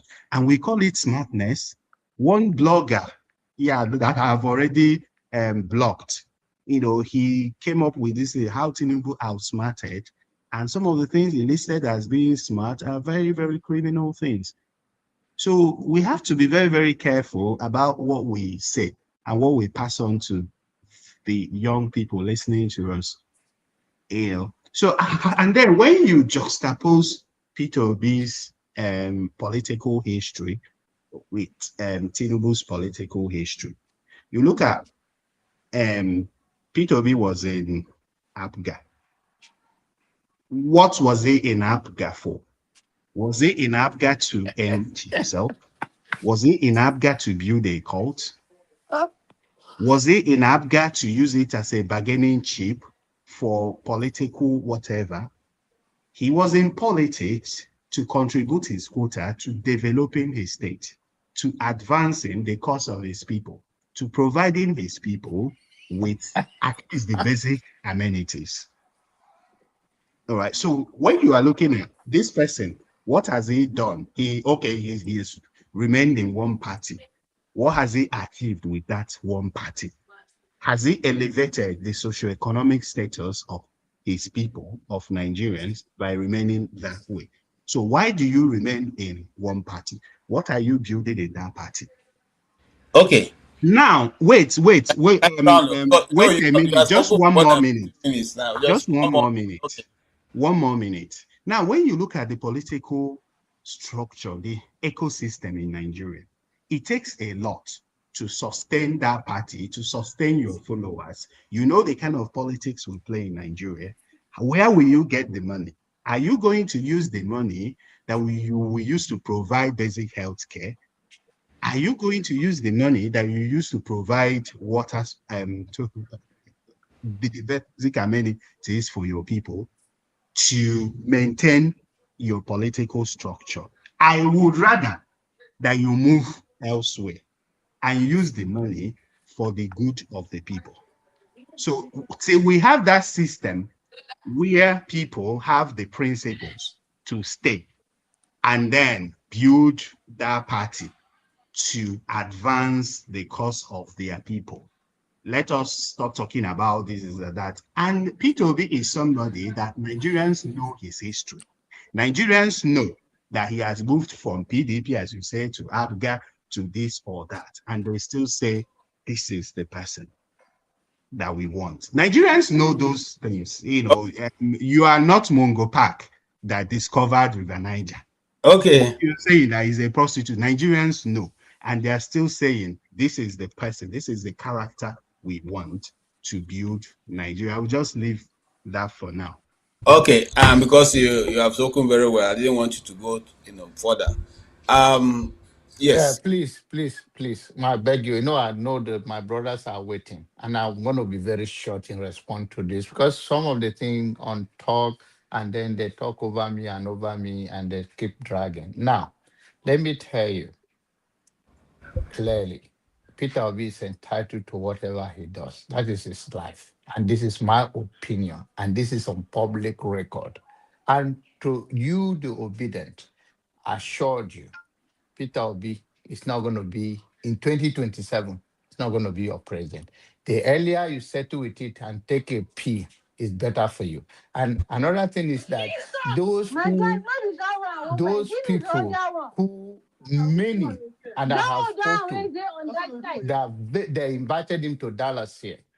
Most of them that I told them that, oh, it's not going to stay in LP and all of that. They bet with me. I went to one of them, I don't want to mention their name, they are from political family here. I went to the place for some reasons, and he said, "You said so." Say, forget we come here and chat here and there. Another thing is that you can be obedient till you die. That is your own. You make a choice. But then the issue is that he's not offering you anything different. I would prefer Tinubu to die in the office than Peter Obi, because he is a party prostitute, is desperate. Desperate does not going to help us. And by the way, to say about my people that I don't speak for Benue people, I don't have to come here and speak. I'm not hypocrite. If I know what to do behind the scene, I do it. Speaking here, telling you what is going on there will not help the people of Benue. Benue people will fight. They have been there before, and they will still overcome this. And it's not a public thing. You are not rejoicing with them, or you are not happy. I don't think you are happy with the situation with them. But whatever the situation it is, we will overcome it. It's not a public opinion I have to speak. If I speak about it here, what does that one mean? I condemn it, but then what does that one? If I condemn it, then that solves the problem. So Benue people are resilient people that will overcome their issues. Thank you. Thank you so much. You were not here yesterday. There was a Benue man. We looked for you. We didn't see you. He's one of those who have been fighting the bull, has taken the bull by the horn. People look for you. I said, my brother Jonaba is not here, but I will represent him all the same. And I was able to ask the question that you would have asked. It's just that it would have been better if you were here, because everybody in the comment section was saying, where is Jonaba? We want him to be here. However, it's okay. That's the truth. We're only going to talk, and but the only reason why, what gives us hope. This morning I was talking with Rudolph, and I said sometimes I feel discouraged even talking about Nigeria, because it doesn't seem to be changing. And he said to me, "Take courage. Let's just keep talking. That's our own portion. History will remember us as those who spoke when this thing was happening. Someday somebody will see it and make a change. So that's the only hope we have. If you go to church, nobody's actually assuring of heaven. They're only giving you hope that if you do these right things, heaven will come to you. Yes, but at the end of the day, when it's time for you to stand before your maker, that pastor will not be there, or the priest will not be there. It is between you and who you see on the other side. That's what we are doing on this program. Just in case Oti doesn't understand that, I'm saying it again. We come, we give hope. That's the only thing the church said. The church doesn't sell money. The church doesn't even sell you long life. It just gives you hope that tomorrow will be better than today. That's all. That's what we are doing. Whether we believe in Nigeria, one Nigeria, which I don't believe, because there's nothing like one Nigeria, or not, we are just selling hope to everybody. Including the kind of hope Mr. Abba here is giving us, isn't it? Yes. Abba's hope is hope. Really? Yes. Yes. Then we're all lost. No, we can't be lost. You see, God in his infinite wisdom made all of us to think in a different form. We all can't think the same. If we all were thinking the same, the world would have been full of mad people. So all of us have different way of approaching issues. And then we have been taking advice from a mad person like Oti too, just like Peter Obi said, he learned from a madman on the street. Okay. How is that? Let's move on. Tony, please go ahead. Sorry. Go ahead, Tony. Yeah, I think we wasted quite a lot of time. Make your choice of any of the topics that you can speak on it. First of all, we have a doctor, I guess, Dr. Adama, if we're trying to get some enlightenment, some education on how to manage snakebite. I think Dr. Adama is here, and she probably will be in a better position to. I can't see Dr. Adama on the list. She's not on the panel. Well, she used to be on the background. I don't know, but I'm just saying that you have someone in house, who can do a great job for us. But quickly, let me just make some corrections. P2B has been in ABGA, PDP, LP, and now ADC. 4 parties. Ashiwaju has been in SDP, AD, AC, ACN, APC. So if P2B, who has been in 4 parties, is a political prostitute, what would you say about someone who has been even in more parties? The same thing with Atiku. So that if if you label P2B a political prostitute, then Asiwaju is more a political prostitute than P2B. Atiku is more a political political prostitute than Obi. But that's neither here nor there. Everybody has a right to his view and to his what he says, and we have one vote. So anybody can say what he or she likes here. For me, he's entitled or she's entitled, and is not your word is not bond. But that said, I think that if you look at this whole thing that we talk about, I mean, why is this fixation? Why is there always P2B in the news when he came third, and you don't talk about the person who came second? So it keeps bothering me. Why anybody would be bothering about somebody who you say is nothing, is nobody, he's a liar, and so on and so forth. And yet, every time in the news, that's the one they're talking about: P2B, P2B, P2B, P2B, P2B. But let's leave that there. Let's go to the issue. That one is before us. I want to talk about the Anambra issue. I think Prof put it in perspective as far as I'm concerned, because those were the issues that we discussed yesterday, and thank God she touched on it. And I think that the issue is very, very clear. 3 points that he made that we also made yesterday is that, yes, stay at home. When people stay at home, everybody loses. That's true. And nobody, the traders won't like it because they are losing business, they are losing money, and so on and so forth. But if you want to stop that action, it's the same thing that people are talking about. The declaration made by the president when he said, no more subsidy. People basically agree that there's so much corruption in this subsidy regime. A lot of people are using it to make money, just as a lot of people are using this terrorism thing to make money. But it is the approach. So the way Soludo handled it, the manner in which he spoke, which instead of trying to carry the people along to make them see, to understand why they don't open their markets on Monday. And then based on that, you can now prefer a solution, or you can reason together to say, okay, if we do A, B, C, D, would you open the market? But not to come with threat and say, listen, if you don't do this, because at the end of the day, it worsens the situation. Now you can threaten if that's why, if he was asking, I was listening, if he was saying, why didn't he do this thing before the election? If he feels that he's doing the right thing. So I think and that's the problem that we always face, even with our leaders, not just leaders, everywhere. That in trying to diagnose or find a solution to a problem, we don't sit down to understand what the problem is, so that we can properly, prefer solutions that we have that will be long lasting.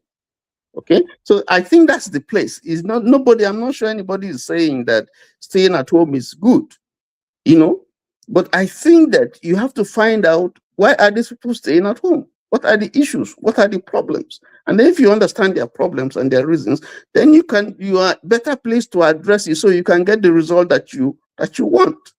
But when you now begin to threaten people, now you cross the line, because you have the powers. That you have the power doesn't mean that you have to use it. And if you are using it, you have to use it in reasonably, and to create solve a solution.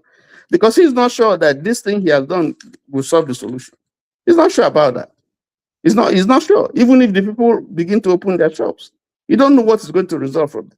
3 days ago, they killed people in Ebonyi, beheaded some people's head in Ebonyi State. So we still have a problem of insecurity. And the thing is that the reason why the banks close is that they fear that if they open, some crazy guys could come there and begin to shoot and begin to kill people or begin to rob. There's that fear. So you dispel the fear. So the fact that this thing has continued for this long is an indication that the government has failed. Because that's the responsibility of government. The government failed. And so if he wants to address the inadequacies in them, they didn't create it. I wouldn't say they created it. But if you want to address a problem in a way that you have a lasting solution, in a way that people can buy into it, you have to try and carry them along. And that's the problem that we have generally in the country. Because you take decisions that are not properly thought through, and that you have not done some experimentation. You can say, okay, it's happened here, it's happened there, it's happened there. This is the history, so we can build on this. You haven't tested them. Okay, so I think for me. I think that the professor hit the right notes when he said, yes, Soludo is well intentioned in trying to stop this because nobody is gaining, but the way you do it is the problem. So that's one thing that I see in what the professor said that I buy into. Then what other issues? There are so many other issues that he talked about that I can't remember now, but I just wanted to speak on that one. Thank you. Okay, thank you so much. Yes, Bro Chris, please comment make your comment or comment your opinion. Okay. Good evening, everyone, once again.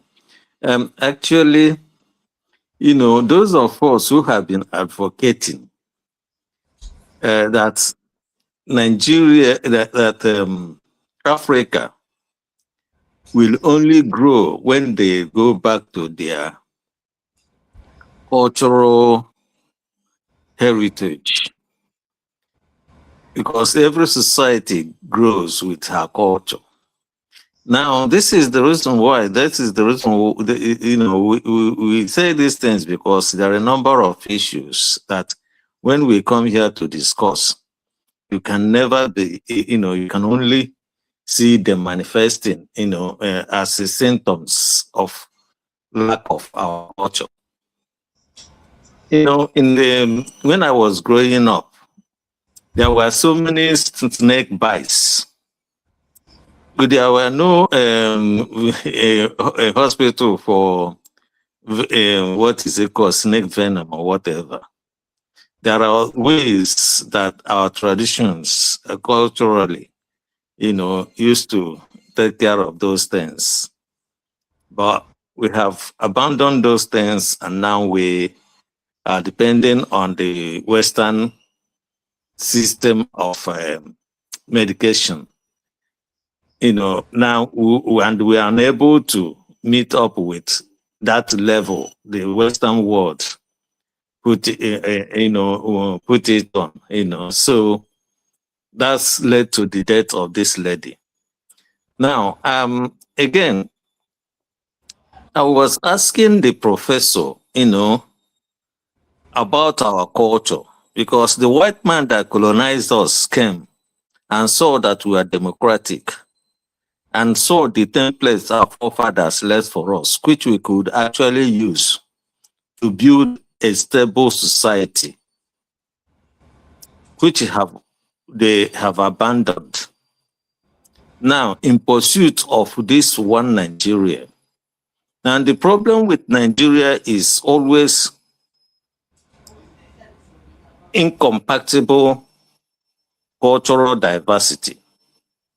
And there is a law that says the law of the minimum. Nigeria, this law of, there is a principle or the law, they call the law of the minimum.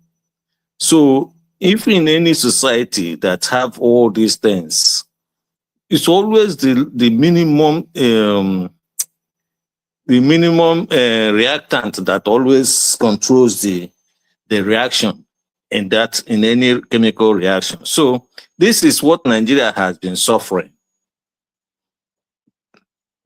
So in order to continue allowing that to, if we continue to allow this, then we start having problem every day that will never be resolved.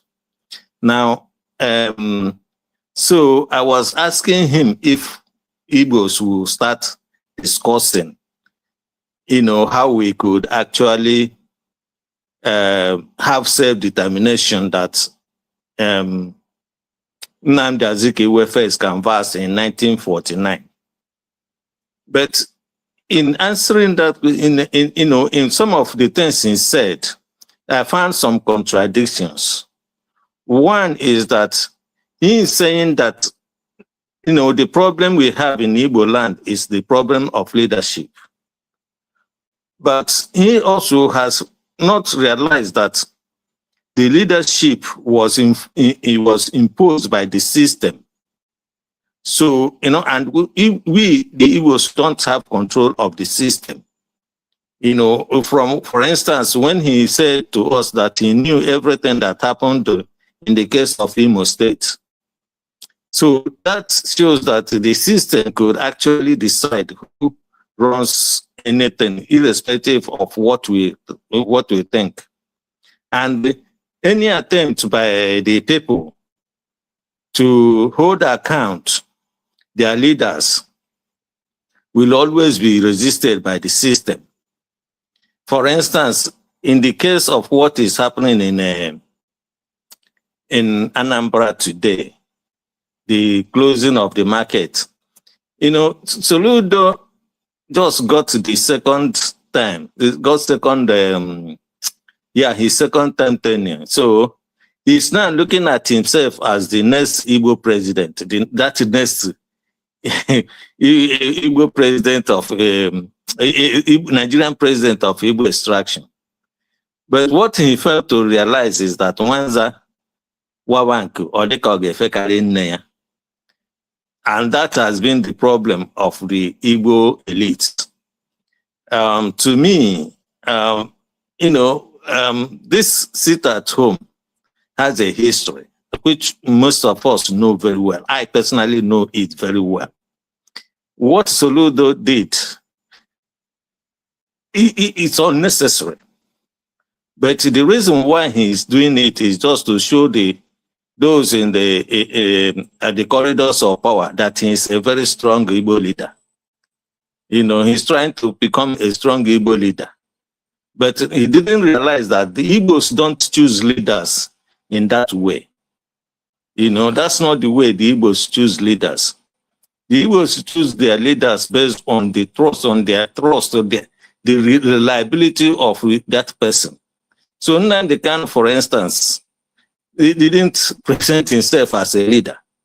It's people that put him up because they found him the kind of human being they want as the head of their affairs. So, but in Nigeria, but one thing I know about, or what I took about from what he said is that he says those things. He has a very good understanding of what the problems are. But the problem I have with those elites is that they are afraid of debate. That's why I asked him, when shall we start discussing these things? Professor Charles Soludo, before he became governor, said he would want the elites to join the debate on this Biafra movement or Biafra agitation or restoration of Biafra. And then he became a governor. Instead of doing that, he just concluded that we are better off in Igbo land, in Nigeria, as opposed to being on our own. And Prof also mentioned something, because when he said that he saw somebody in far away north, and because of that, he would want Igbos to be part of Nigeria. But Igbos are everywhere in the whole world. even in Afghanistan. You know, so can we then say that we must be one country with Afghanistan? You know, so, and again, when these elites, you know, come, when they come to us like this, they, you know, they try to tell us something that, but they are afraid of instituting a proper debate, a proper debate for us to come and, you know, discuss issues point by point, so that they can convince us that in a country where you have incompatible socio-cultural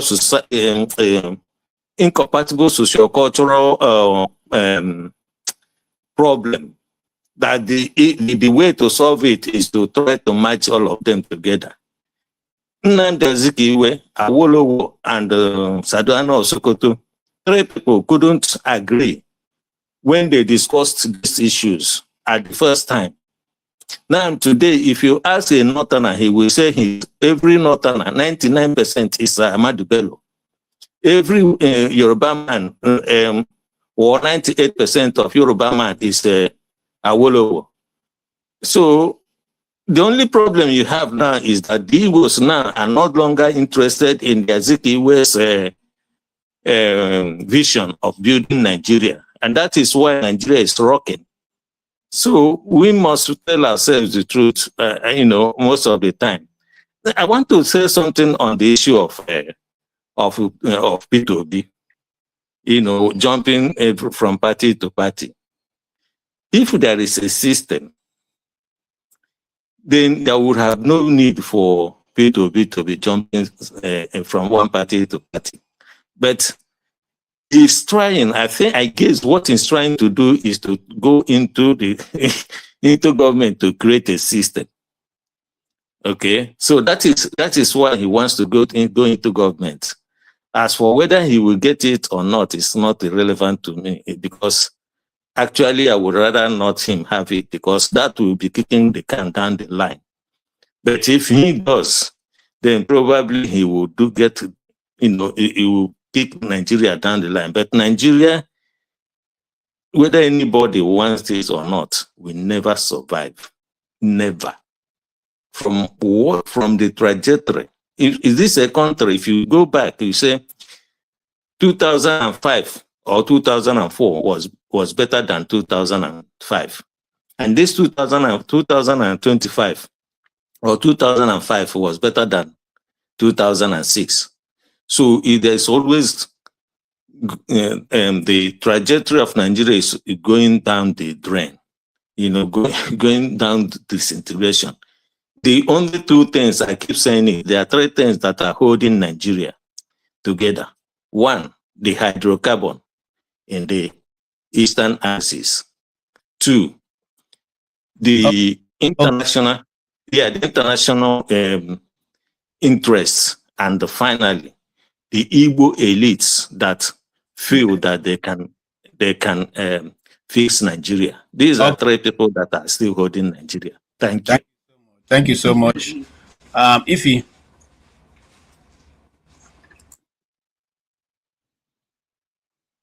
Okay. P2B is a political prostitute, right? I agree. No doubt he is. But let the Igbos go. Let them go. I don't know why this is so hard. Will their political prostitution politicians let them go? I don't have no problem who you want to support. I don't have no problem. It's just that being in a marriage and somebody said, I'm tired of this marriage. I don't want to be in this marriage. But you insist you must be married to the person. P2B only has 2 kids. Oseloka and Dada, they are grown. Ada is married with kids. Oseloka is in London. P2B is not fighting for his kids. They will be fine the rest of their lives. Tinubu is not fighting for his kids. His generation will be fine the rest of his life, their lives. Likewise, Muike, all these politicians, trust me, none of them is less than, maybe Yaya Bello, maybe or Dodo might be the youngest. These people are set for life. But we are here, and this is the problem we have in this country called Nigeria: tribe and religion. The same thing we keep. Somebody was here, Kulata. P2B will never be president. Fine, P2B will never be president. What happens to Nigeria?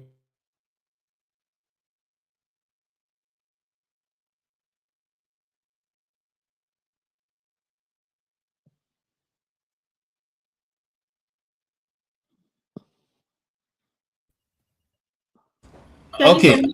Yes, okay, go ahead. You're back now. Okay. We also what happened in Turkey. That we saw Tinubu, he was so confused, and they are leading him like a 2-year-old child. And this is somebody who wants to run for the second term. I don't have no problem with that. If Tinubu is doing well, I will be among the people that will tell everybody, go sit down. All of us will be here campaigning for Tinubu, right? But if I may ask, including people that call him, what's his name, P2B, political prostitute and all that, go ask the people in your places, your state, and ask them how far life has been for them. Go and ask them the type of suffering they are suffering.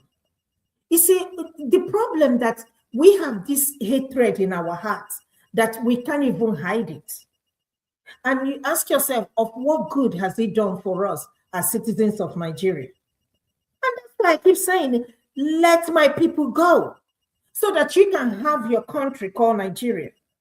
Because at this point, we don't have it. God punish whoever that amalgamated the northern and southern. God punish the person. May God punish the person if there is anything like that. Let them go. Let them have their own country. But you can't tell me that you'll be here and say this person will never be president. We have seen the people that have been president. How far? This is why we are in the mess where we are today. Look at what Wike is doing in Rivers. All of us are here clapping for him. Agreement is an agreement. But we all live in diaspora. If P2B cannot move back to Nigeria, go and fix it. All of us here are young. Let's go move back to Nigeria. I've never seen hatred. I mean, you can just tell it. I don't even know where to start. I don't have anything. I don't know P2B. I've never met him. But I promise you that P2B's children will be fine generations to come. But me and you, all of us here, our generations will still be struggling in the same country. I don't want to be part of Nigeria anymore. I personally don't want to be part of Nigeria. If we're going to be in this country with this hatred, there is no way we can move that country forward. P2B is not the only person that had jumped from one political party to another. Most of the politicians, they have done so. Wike doesn't even have a party. He will tell you he's in PDP. We all saw the buses he rolled out for Tinubu 2027. But he's not in PDP. He's not in APC. So where is he? Most of the politicians, it's hard to find somebody who has been in one party in Nigeria. I don't know why everybody is talking about P2B. P2B did not win the election. All of you agreed. But why you guys always, nobody, P2B is the most talked about politician in the history of Nigeria. Nobody talks about Tinubu. It's everything P2B. So if he did not win the election, why are people still talking about him? If you did not steal the election from him, why are you people still talking about? Why is he relevant? Make him irrelevant, period. If you don't like him, make him irrelevant. You people refuse to make him irrelevant. Every day you people come here and you talk about P2B, the hatred you have for him. Nigerian media, P2B. Sometimes I don't even remember that Atiku is even still alive, to be honest with you. So why are you calling him? If he's not relevant, there is something special about him that people cannot stop calling him. So whether P2B wins 2027 or not, whether he becomes a flag bearer or not, it is not my problem. My problem is let my people go. You don't like them, let them go. Give than the Biafra they've been fighting for. And see if Nigeria will not sink. I'm sorry to say this because that's what is going to happen. And I beat my chest with it, not because I'm an Igbo girl. No. Let the Igbos go and see if there will be Nigeria will ever exist again. You people want one Nigeria, but your heart are so evil, wicked. I don't want to be in the same country with people like this. I don't. Period. Sorry, how do we get there? How do we get to let my people go? Let my people go. That's what I'm saying. How do we get there? That's the question. Their president, the so-called president of Nigeria now, he is the one in power, right? He has to make that decision. But unfortunately, my Igbo elites, my Igbo politicians, they are slaves. But it's up to the masses, Oti, it's up to the masses to rise up. And that was the reason why I asked Professor Chidi Odinkalu, what are we going to do about disintegration, regionalization, and revolution? That is the only way to liberate that country. But the way we are going now, we're going to get it either by fire or by coup. Yeah, if you don't mind, you just taking me to what I wanted to ask earlier for people like OT and people like Janaba, but fortunately has gone. In concluding the state visit to Turkey, the Turkey president was making a speech and referred to Nigeria as the Islamic Republic of Nigeria, while outlining the agreement that was agreed. Now, the agreement we don't have privy to it, but even in the address, that is in the communique issued, referring to Nigeria as the Islamic Republic of Nigeria, and the president of Nigeria sitting there didn't say anything about it. What do you see? I think the division is going to come quickly and faster than we all think about, because are we as Christians going to keep quiet and accept to be rolled into an Islamic state without even our consent, or are we going to do the same thing that our forefathers did? They amalgamated the nation together and nobody was asked any question. What do you say, or what do you think is about to roll out again in our own faces, our own very faces? Okay. No, by the way, not you. I want if you to conclude, then you come. We will do John Bosco before we come to you. Bob Chisco. No, I wanted to ask you from a question, and even Chris, from what they were said, I mean, just before I forget what I wanted to ask them. Yeah, go ahead. Okay, please make it short. Please, let just be a question. Not a sentence. Look, you see, I like to ask people questions and interrogate issues. It's another point so that we have understanding. Okay, there's no point just talking without understanding. Now, if Omar asked, there's a question he asked Prof. I think to the fact that maybe I'm not sure. Maybe if Obi wins the election in 2027, or what's gonna happen, or maybe. But I think so my answer to her is this. So don't you suppose, because you talk about letting my people go, you see, we have to get there somehow. It's not by magic, it's not by wishful thinking. I understand. So don't you think if a president that is that is actually well intentioned, that president can actually engineer the process of this, call it balkanization or restructuring or whatever, let my people go. It's not going to happen by magic. Okay, so there has to be some process. And sorry, and that's why I said revolution. No. Look, revolution is not. You see, this revolution we talk about it doesn't happen as we imagine. Okay, it's not. It's unpredictable. That's what revolution. Excuse me. We don't know what we cannot predict the outcome. Forget about it. If we can achieve it by some process, that's Nigeria what we should be is on the verge of disintegration. It can happen anytime because people are fed up. Listen. Look, but what I'm telling you, when you talk about the revolution, you don't know the outcome. You can't predict it. That's why it is a revolution. But at least if we have some exactly, process, it's just like one. Nobody knows how it's gonna go. Excuse me, but at least we have a semblance of a political process, and we should be committed to it, and perhaps see to it that a good president, a good person, a good man, a patriot, a God-fearing person can come to power and and they do the necessary. We know what that is, because we cannot go on like this as we are. We I understand thought that. you had a question. I wanted to ask if you a question. No, see, he asked the question. I'm trying to.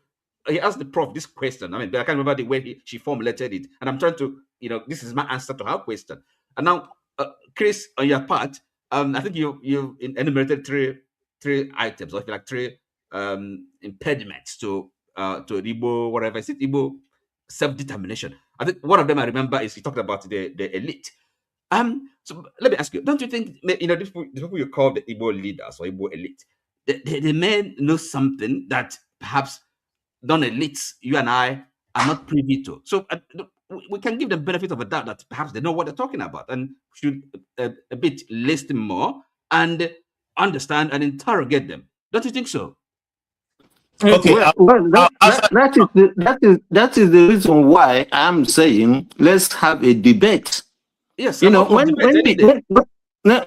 That's why I'm asking them to have a debate. You remember when Soludo was presenting Ofodile's book, he said he would like the debate to start.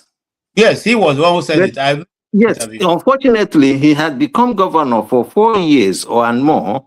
He hasn't set up one forum for such a debate. Well, maybe excuse me, let me finish. But it's now saying that we are better off in Nigeria simply because he wants to be the first president of Igbo extraction. Done the job now. Okay, let's move forward. So during the last election, they called for debate. Did Tinubu come for the debate? No. He did not come. PDP was ready for the debate. Other presidential candidates, they were all ready. But Tinubu was not ready for the debate. How many times have we heard our president address us? How many times? How many, other than the recorded address, national address? How many times since Tinubu became president, how many times has he addressed us live on television? Anybody can recall? No. Apparently, maybe zero. Okay, right? Let's move on. There's an Igbo lesson that they use in teaching people. They say that those people who say to their neighbors, once me and my family have eaten, others can go to hell. And once me and my family have eaten and we are locked our door and we are safe in our house at night, others can go to hell. That is what the Igbo elites have done to the Igbo society. And you know who the people I'm talking about. I'm not going to go ahead and call their name, but all of us know them. Those are the people who got the contracts that were never executed in Igbo land. Those are people who go to certain individuals, the powers that be, and take and they make offers that eventually make them give them governorship or other positions in Igbo land, and they become, Of course, you know that the recent statement made by Ojuzo Kalu, a man reminded him how he brought the Fulanis to Okwanta, where the problem first started in Igbo land, and told him that we still have that record if he doesn't know. So he knows. I think that shook him a bit, because the man gave a good account of what happened when he brought him to Okwanta, and then from there on it had been the slippery slope down the hill.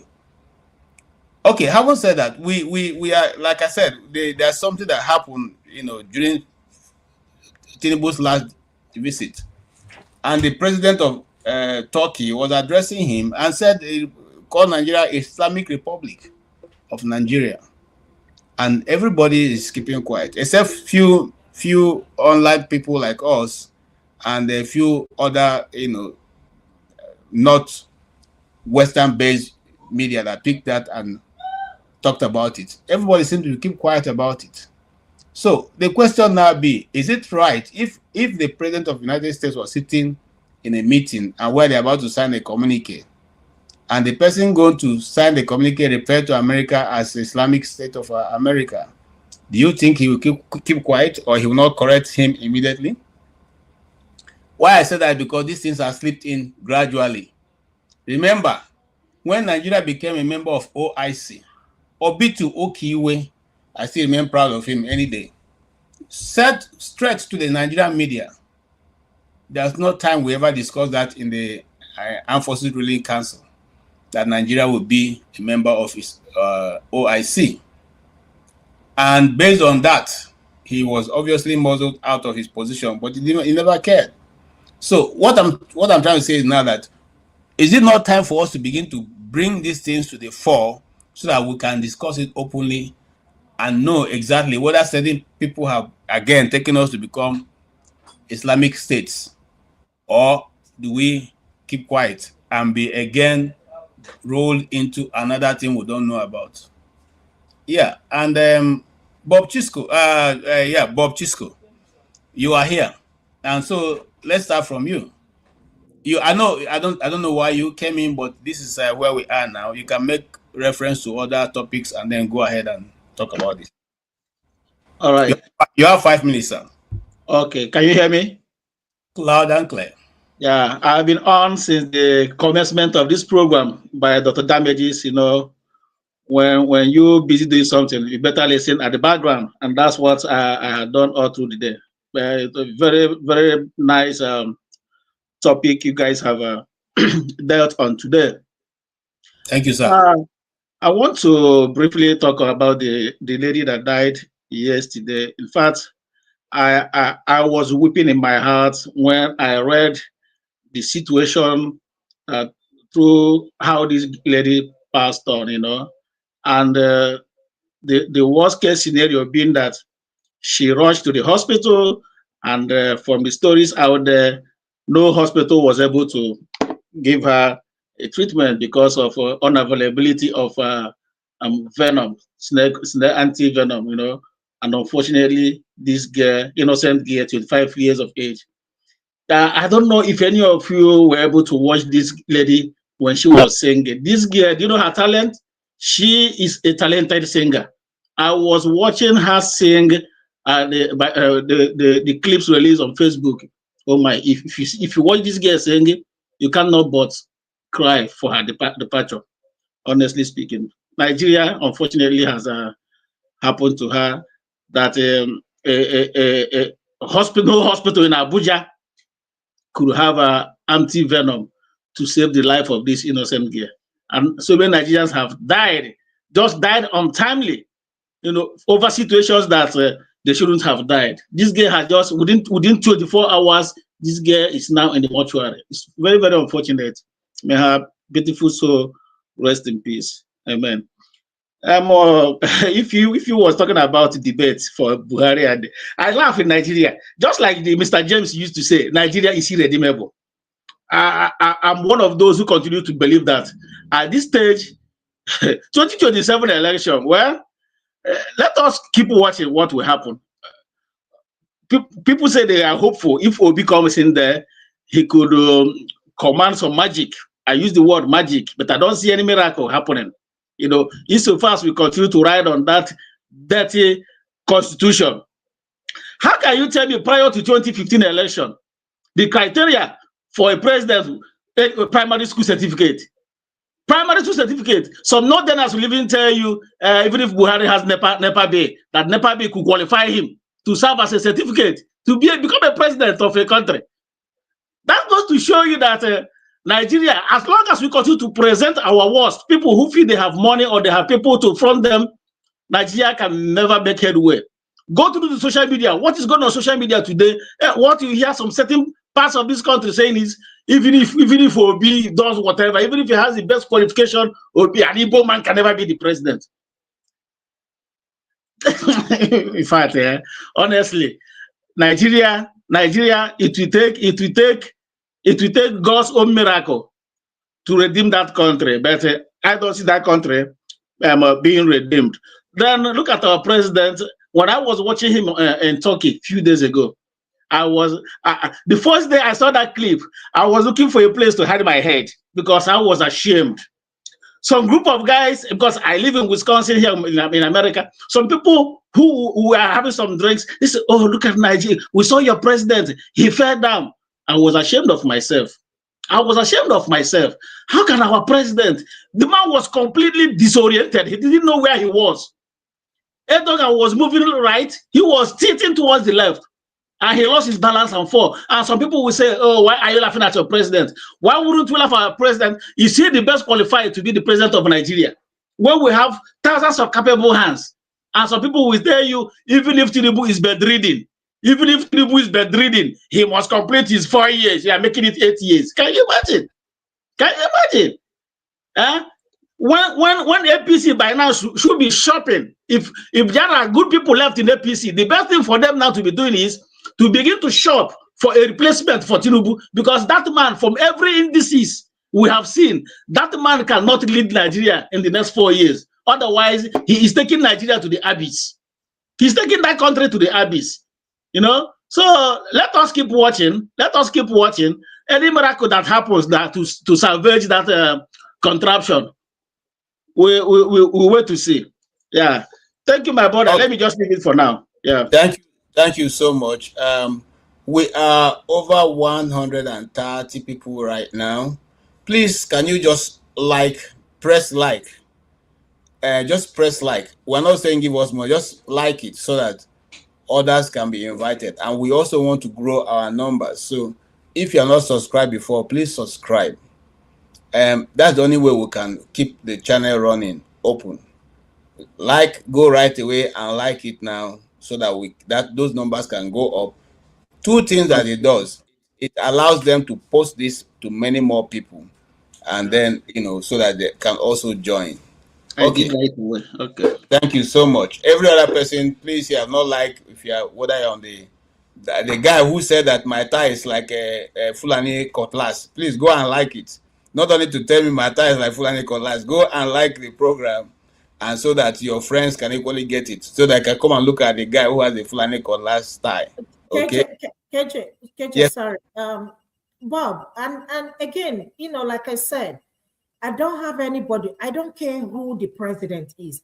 It's even when they're saying Muslim, and I don't care. All I care is somebody who is competent. But as of now, Tinubu is not competent. How many times had Tinubu been out of the country? He's been outside the country more than he's been in Nigeria as a president. Every time he's going to the hospital, must you grab the power? Must you hold on to it? You've done 4 years, literally 4 years, and 4 years of nothing.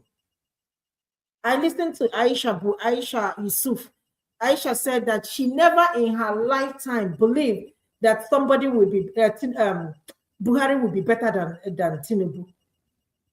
Can you imagine we saying that Buhari is better than Tinubu? Can you ever imagine that we will ever make that statement? A lot of people are saying, bring us back to Tinubu's era, Buhari's era. Can you imagine? Had even this man is doing well, all of us will be here campaigning. I thought when he won the election that he would genuinely, do something to silence everybody. But the first thing he bought was the yacht. Somebody said, I've never seen Tinubu in the yacht. He bought the private jet. The private jet is for him to travel in and out. When he leaves more than the supposed time, and he feels like it is time for him, according to the constitution, to hand over to Shetima, he will be back in the country, stay a few days, and leave again. And people are buying every day. People are suffering every day. The minimum wage is 70,000 naira. Each and every one of us here, all of us sitting down here, cannot even do anything with 70,000 naira if we go to a grocery store. We are talking about literally $40 a month. Tell me, what do we do? Is he going to buy one bag of rice? Is he going to buy beans? But these people are busy getting their kids ready. Likely, Seyi Tinubu might run for Lagos State governor. And Wike is ready, getting his son. We all see him everywhere he's going. He's going with his son. And David Umahi is already preparing his son, bought the chairmanship, local government chairman, this thing form. Where did he get the $13 million to buy the form? Oju Zokalo's daughter is an ambassador. What are we even talking about? Is that how to do politics in a civilized country? What are we even talking about? Somebody's got telling me P2B is a political prostitute. And I'm asking all the leaders or all the past presidents that we have had in the past. Tell me what they have done in Nigeria for us as Nigerians. Okay. Thank you so much, Ife. Thank you. You've spoken very well. The truth of the matter is that no politician in Nigeria have not jumped one or two parties. If there's anyone, show me which one. They all of them switched from party to party. Now, right in secondary school many years ago, we were told that Nigerian politics don't have ideology. That has always been the problem. They all go from one end to the other. The only people who didn't go from one end to the other, the old three major political, founders, Awolowo, Nnamdi Azikiwe, and Sarno Sokoto. That is the only people who didn't switch parties.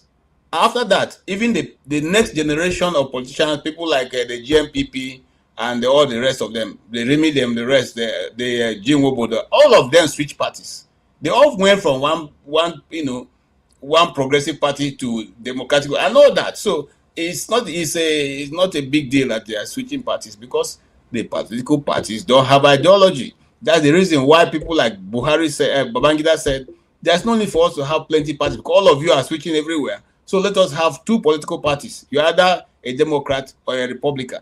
And that was why he had those two political parties that he built up. Of course, he himself destroyed what he built. So if what I'm trying to say is that they've never really been. So we cannot judge P2B based on the fact that he's moving from party to one party to the other.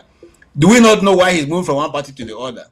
We know, because in fact, the place they thought he was going to be, they didn't register because they thought that was where he was going to be. The moment he left LP now became well. Aburi is no longer in charge of LP. Now, Aburi has been expelled from LP. Aburi is no longer, and Nana de Sambo have taken, and Nana de Usman have taken over. Okay, LP is now peaceful. Okay, so we know what P2B is fighting. Does anybody on this planet not know what P2B is fighting? We know what he's fighting. We know why he's running. And if you don't know, you can go and listen to that Baba Ahmed. He said it. He said it. Why, even though he's in LP, he still said why P2B is running up and that he knows. So these are not hidden issues. KJ, can I just chip in something here? Before we bring in forefathers. Okay. There's an ongoing trial in the UK that Desiani, yes, is involved with. Yes. And in that case, a couple of names have been mentioned.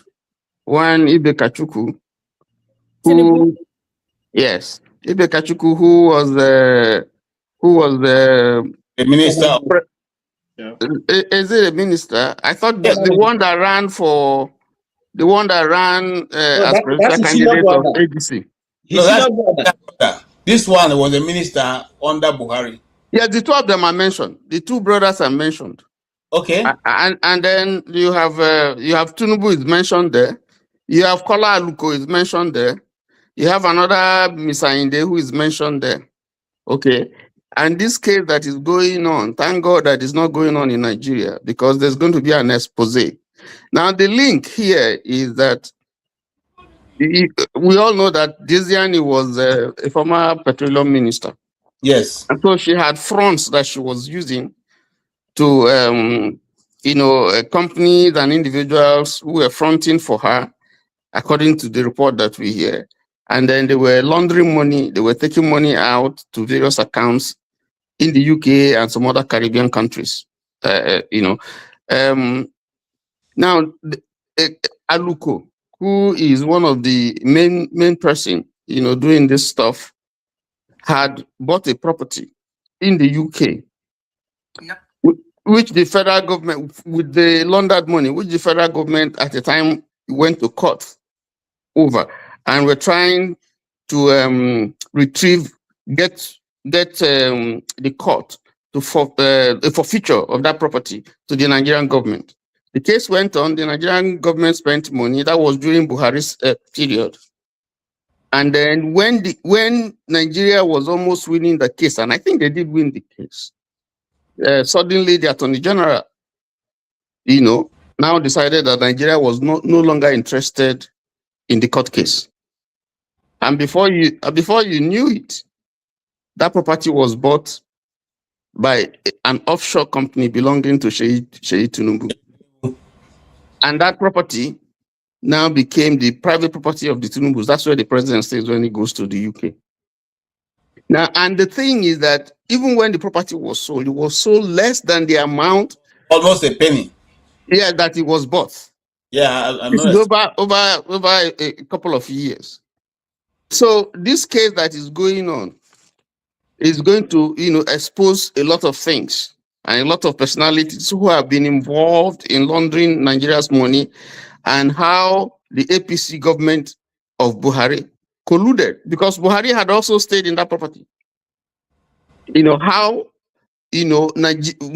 properties that belong to Nigeria, those people who say they are fighting corruption, how they are in cahoots with those people who are looting, and squandering Nigerians' money.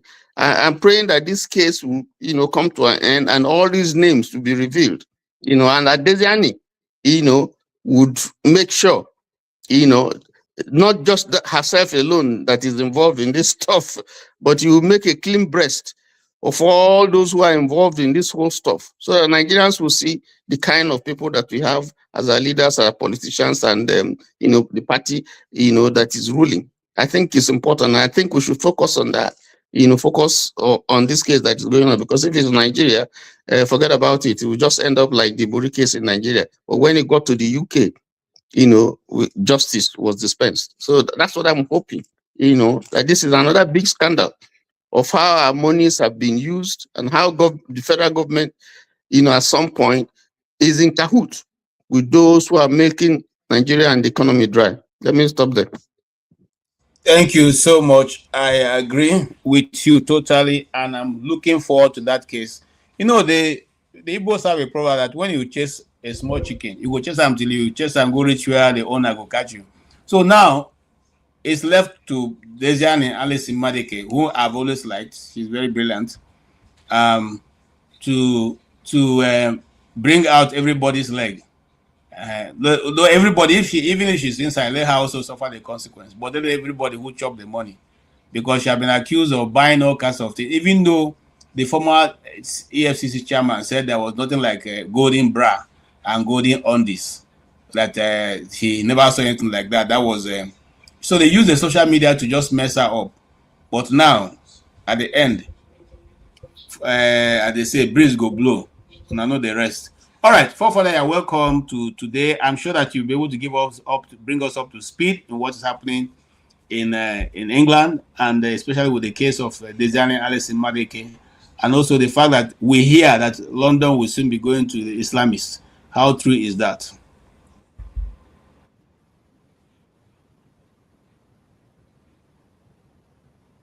Okay, we can't hear you, Forefather. You are muted.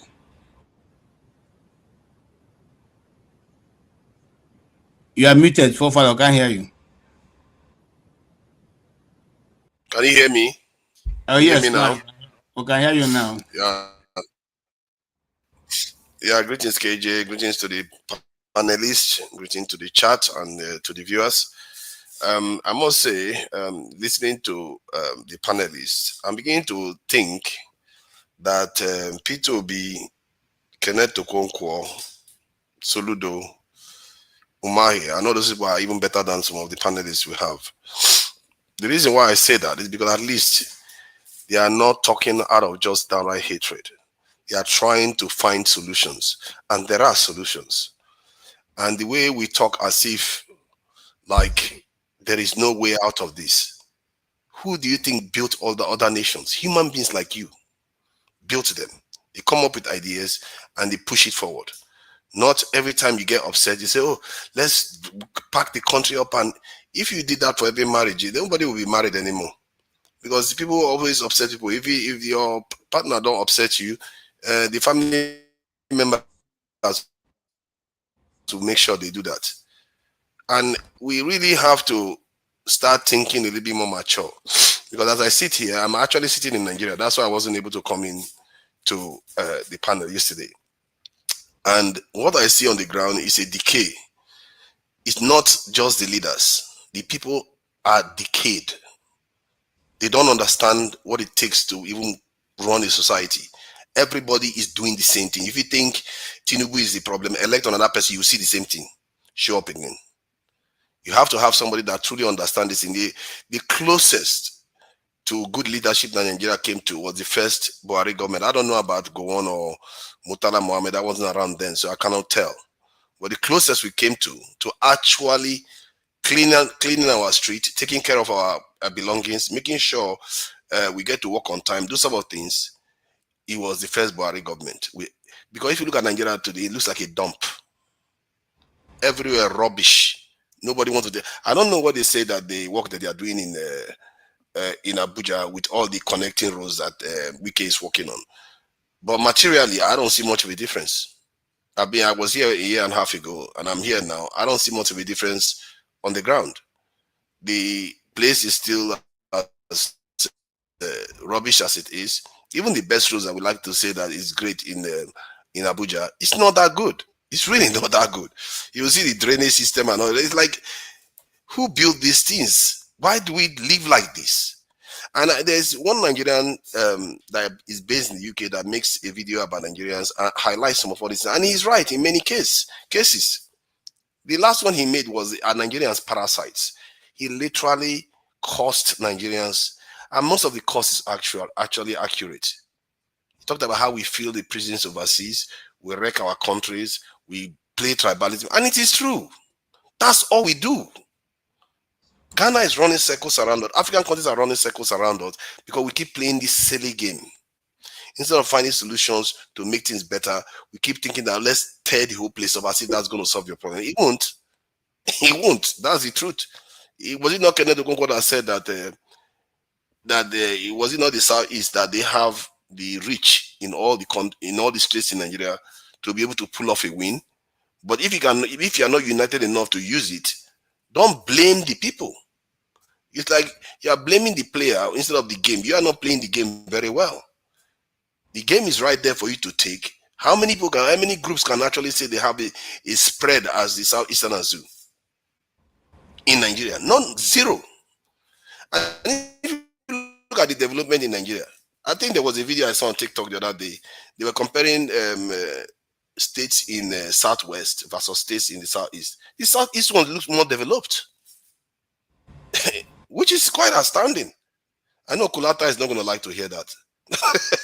Because I was showing them the other day on this thing on the other channel that look at the Southeast and Southwest. The Southeast is even more developed. If you look at the matrices in the like life expectancy and all the rest, the Southeast is not doing that badly. The way we act is like we are spoiled children. Instead of us to be rational about things and confront the problem. How big is this problem? Have you seen problem before? Iran is facing an attack from the West. We are not talking about the type they do in Nigeria. The type where they say they want to remove the regime. That is the kind of stuff other people face. If the existential threat, you've never faced existential threat where you know that the people that are coming, they are either coming to finish you all. You've never faced that one before. And all you have is political issues and you cannot figure out a way to resolve it. I think God has not favored you. God has favored you, but you refuse to take it. While you can. Because other people will take that problem and fix it. And many African countries have done it, by the way. That's where the shame has even become worse. Have you guys saw I Show Speed? Prophet, you are born again. Prophet, you are born again. You are really hitting the nail on the head. Thank you so much. Thank you. So you saw I Show Speed. You saw Nigeria. How Nigeria look unprepared. It's almost as if we have amnesia. A son, probably one of the people we sold into slavery, came back 400 years later. We were not even prepared. Instead, we shamed ourselves, begging for money. Show me love. Show me love. Then we start demanding money from somebody that is giving us money for free. The guy offered 50,000 naira, offered $1,000. The guy refused. He give me 10,000. Give me 10,000. What is wrong with us? Look at our streets. We wreck it. We actually wreck everything. Nigeria is one of the freest countries in terms of wrecking the environment. If you try that in the West, many of us will go to the West. We don't do that too. We don't do that. Because you know, the moment you do that, they will carry you and they will fine you. And before you know it, you start losing money. But you come to Nigeria, you want to throw rubbish everywhere. So some of the things I see in this country, it's very clear that we as a people, there's something seriously wrong with us. If you go to some part of Abuja, you think it's a village. And I know Wike visited all these places because as a FCT minister, he must have visited all the FGAs. And he will see these things and he will live in them like that. And it's not only the fact that it looks like a village, it's dirty. Dirty to the extreme that you can't even organize people to clean up your roads properly. Something is wrong. Something is seriously wrong with us. I'm telling you, Nigeria deserves somebody that is going to whip them straight. Something is seriously wrong with us. How can you have a country like this? I don't want to stop you, but you are going on and on and on. And I'm trying to understand where you're coming from.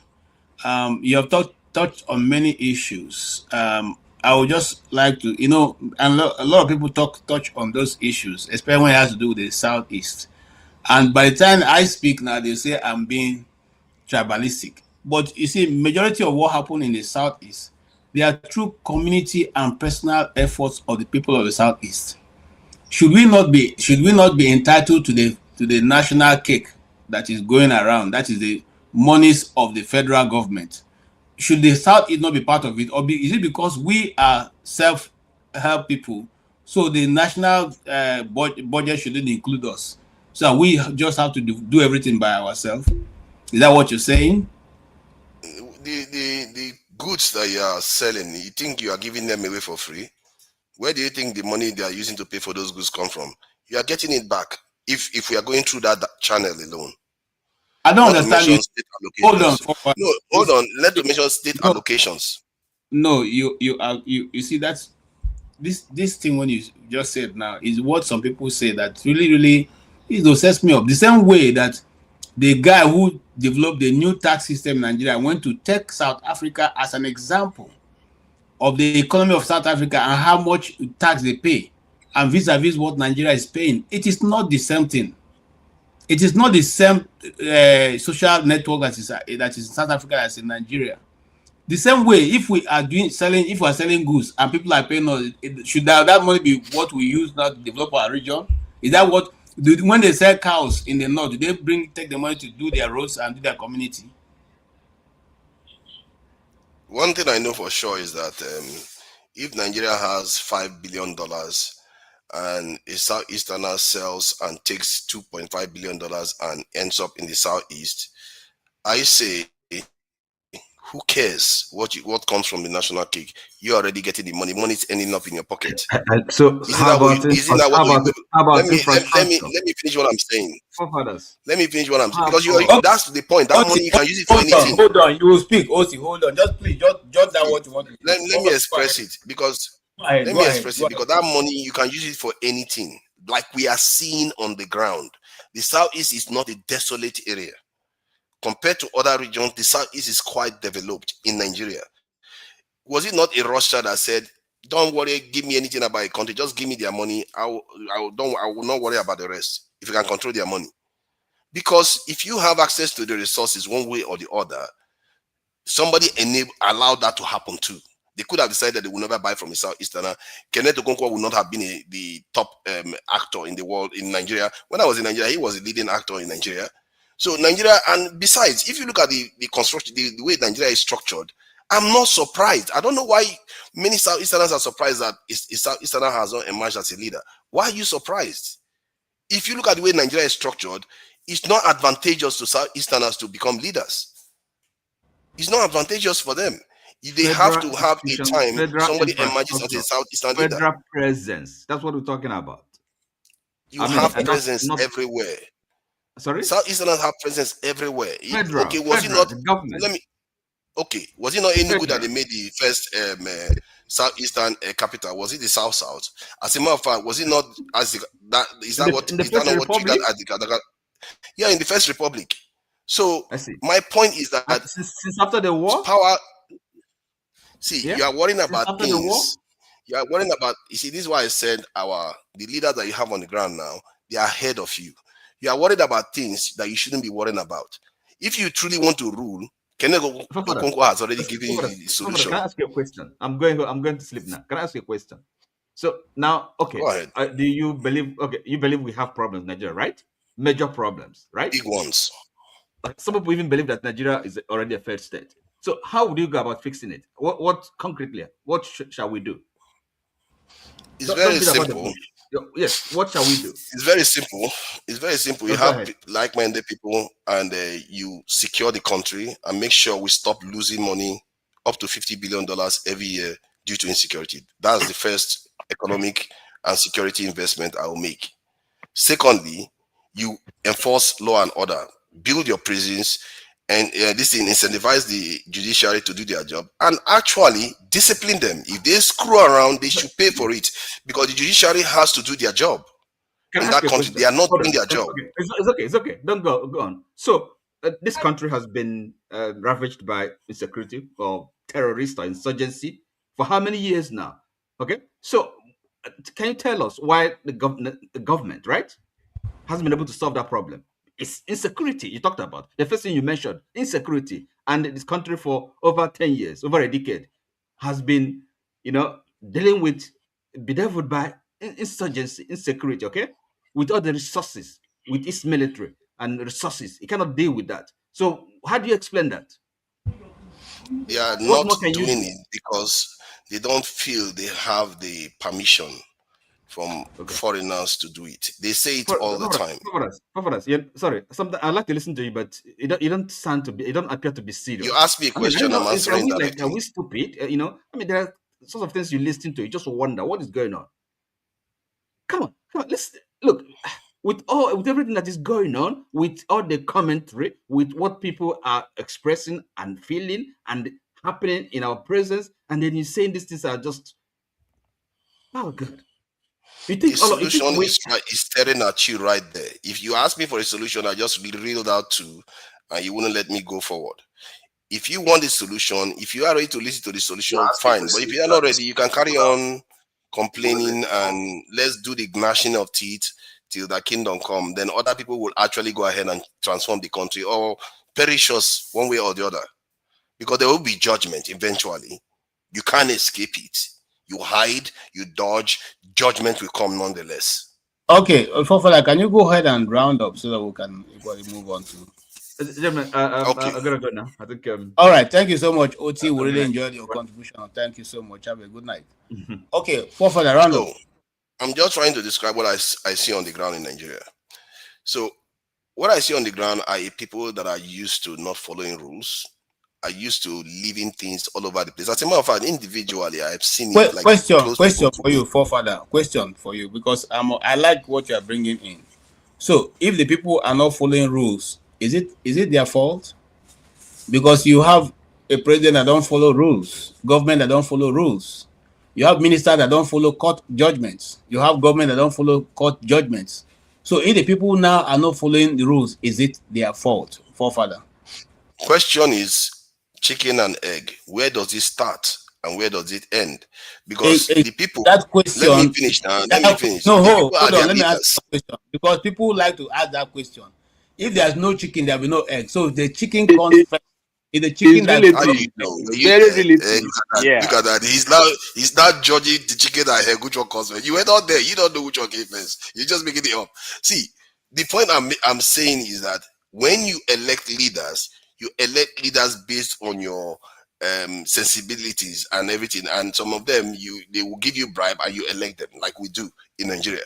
Then those leaders go and repeat the same thing. They don't hold the people accountable at all. So the question is, where do you start? Personally, when I'm here, I don't like what I see. I actually take my own action, do my own bit. If people like me end up in the corridors of power, we know what we're going to do.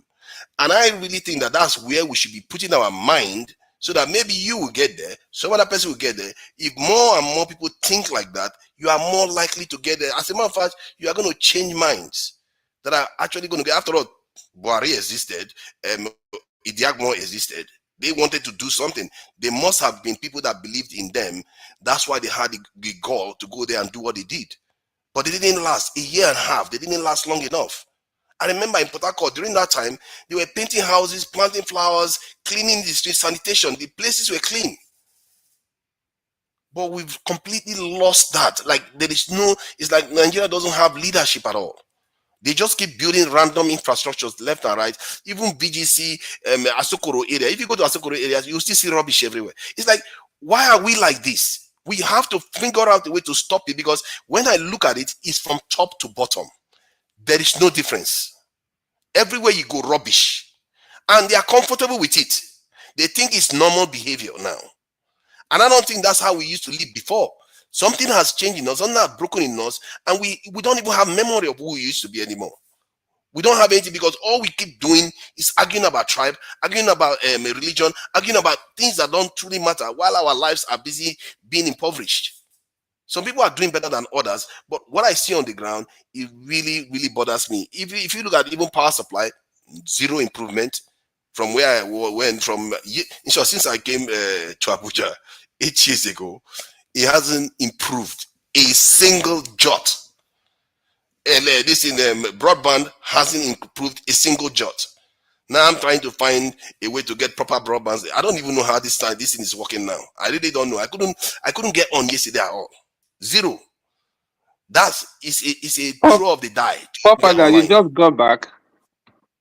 No, I'm still there. What are you talking about? I'm still in Nigeria. You think You're in Nigeria with this your background? Oh, look at that. Look at that. You think a computer don't work in Nigeria anymore? We are not that poor. Where background is not going to work anymore. It's image background. It's just image background. No. I didn't hear you. I didn't hear what you said. I was just responding to on the lighter note. Yeah. I really hope we start having a mentality to fix what we see on the ground. Because if you look at Nigeria, it's like a dump, and we don't build anything.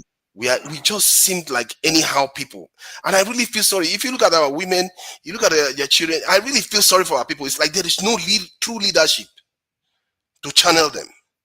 And grown men, this is why sometimes I get frustrated with some of you guys, and it looks like I'm not respecting or I'm being mean and all the rest. But like, how can you be talking about these things? You have seen your people suffering. They are living in dump all the time. The roads, they don't take the bins out, nothing. Today I was asking people, where did they throw rubbish inside where do they throw rubbish in this area? They don't have a clue, because nobody bothers to check. Nobody cares. They don't have a clue where they put rubbish at all. On this fact, I'll need to come in now, poor father. I'm sure that where you live in the UK, it is not the people that are you having a dialogue with forefathers? No, I'm not telling you. Or we still do we still have a chance to speak? You have a chance. Just asking. I'm going to if we don't, then I can go to bed. But if we do, please give me a chance. What are you going on? How many days do I end up in Nigeria? I'm in Nigeria. That's why they are listening to me. I have more credibility than they do right now. They are all foreigners, as long as I'm concerned. Okay, thank you so much. And like I said, I wanted to draw attention to the fact that in the UK, where you're living, it's not the people, it's the government that created the dump site, not the people.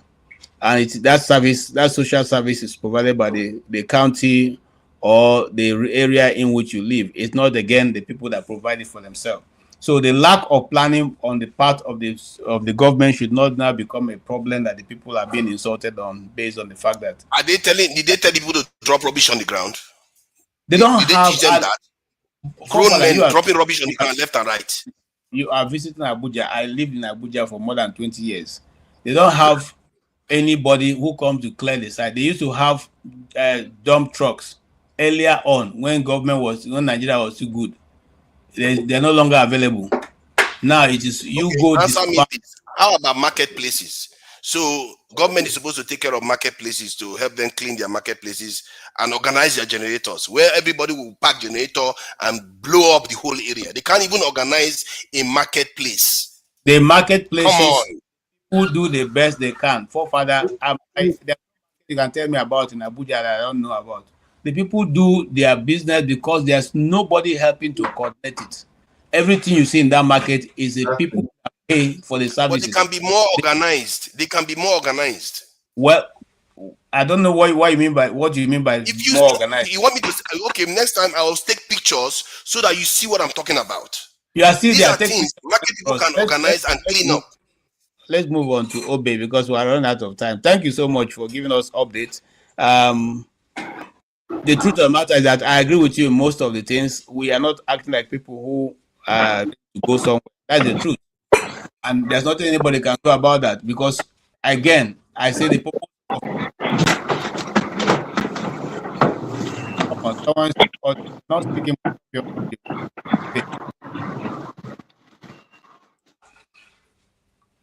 Okay, I said that to say that in any community, it is not going to be the government. I mean, not going to be the people that will organize the system. That's why the people elect people into office to organize it. I'll give you an example. Here now, you see, there's a lot of snow now in the US. The roads are going to crack after that when they take off those snows. You will see that once they take off those snows, you see the next thing you see are the people coming. The counties are repairing their roads. Nobody's going to wait for you to say until people start now saying, gutters start appearing here and there. No, they quickly go ahead and repair their roads. They go ahead and do whatever it needs to be done, because you are paying your tax, and the people must give you service for what you are doing. It's not the other way around. The county don't come out and every Saturday and say, okay, today all of us are going to go out and clear the gutter. Nobody does that. There's already a rule that when the snow comes, your own side of your sidewalk, you must clear it. That one is definite. You don't clear it, the county come and give you charge for it. They charge you $50 every day and not clearing it. So that is standard this thing. But you also you have to do something. Can I ask you something? Let me ask you, in your village when you were growing up, did you need the AZ to come and clean your house around your area? You don't need them. The AZ doesn't organize the market. The market will organize it themselves. What I'm saying is, I'm not saying the federal government is not doing, they don't have their own, but you can see that this goes all the way down. It's not only federal government that is causing it. The people themselves have been conditioned to behave like that. Father, you are talking about deterioration, and it's true. The system is deteriorating every day. Sure, that's a given. Sure. Go ahead, Obe, make your contribution. Yeah, what I'm saying is that he's talking about the system is deteriorating. I said that is a fact. Everything is just going south, go down the drain. Everything about that system, I was looking at the camera at my house in Nigeria. Somebody was dodging to go and throw dirt because it's night in the gutter, and people that came to carry dirt just came. They blow siren. Everybody will bring out their dirt. They will take it with the vehicle and they blow it because he doesn't want to pay. He had to wash in the night and go and throw it in the gutter so that rain will wash it to where. The systemic thing is just our nature as people, because we need to work on those things, but the government is not even helping because institutions are not grounded enough to work so that people will be deterred from those attitudes and those behaviors. It's one thing before the other. We don't have institutions, we don't have structures, we don't have anything that works. So people still behave in a naive situation. They think that they are smart. They think that they don't want to pay. That's the best way to do it. Throw the dirt into your neighbor's gutter so that the rain can wash it away. And they're fine with that because that is their mindset. And that is the level at which they can think because of poverty. That is where it generated from. When this snow fell, this last one that really was a big storm. When I came back, I said, God, you are very wonderful. If Nigeria get this kind of weather, we too will do. We all will have been corpses anyway. I said, but there's a way God does his own things. We would have been able to put the power in place to give us heater, to give us how to accommodate this harsh weather. These are the way God in his infinite mercies has made things the way people can actually adjust. But our problem is systemic issue. The Nigerian system, the government, everybody is just going haywire their own way. They're doing things anyhow because there is this impunity that nothing will happen, nothing you guys can do. And that is the painful part of it. That's why Amechi was saying that until they start stoning us, so we understand that this thing that you're actually doing is painful to the people. But the people cannot revolt because they are poor. They are only looking for food to eat because they cannot. Guy, if you, when I was in the bank in Nigeria, I was earning like $500,000. From that $500,000, I could save 300,000 in a month. But now, bros, if you earn 5 million in the bank, it's not as the person that earned 500,000 when I left. That is how bad it is. It's just a systemic rot that had gone down the drain, that the people are all crying. All my colleagues, they feel like, oh, Thank God you left. This, that. And I told them, shey na your papa get bank. Make una dey there, they work now. They carry big money, they go out. Now, the whole thing had turned south because they have made all the mistake and everything is going the other way and nobody is ready to correct it. That is why the OB factor thing was like the last hope we have before we give it up. So that we could see whether the thing can even try to change structures and a government behaving well. Behaving well, that's the first point of call. A government should behave well. You understand? You are very conversant to be buying brand new 2005 truck and whatever for election. You don't have a health center that is working in your county. You don't have drugs in that clinic that is there to treat the ordinary man. No drugs, no paracetamol, no injection. There's no dialysis center where these people can go and treat their and survive with kidney issues. Nothing over there, and you are floating in hundreds of cars for people to start driving and sharing for them, and people are clapping, and they are coming because they shared 10K for the day. They can't clap. Hey. Guy, man, do all the thing. Sometimes I would just feel like, man, these guys, are you guys crazy? This is your money. We can't get money with the buy car. Whoever is buying the car, do they have the money? It is me and your task or whatever other money they sell, whatever money they're sharing and using to do this nonsense all around. But because I could benefit for the car, I will not talk. Or my uncle will benefit from the car, he will not talk. At the end of the day, they will drive around, they will do campaign, they will win again, they will put themselves in, and they will continue the rot. And we expect that the structures will work. How is it going to work? How is it going to work? Man, the fact is that the deterioration has gone to the level that me and you can't talk no more because we were so oppressed. Now they have finished the work on us. They are now introducing their children.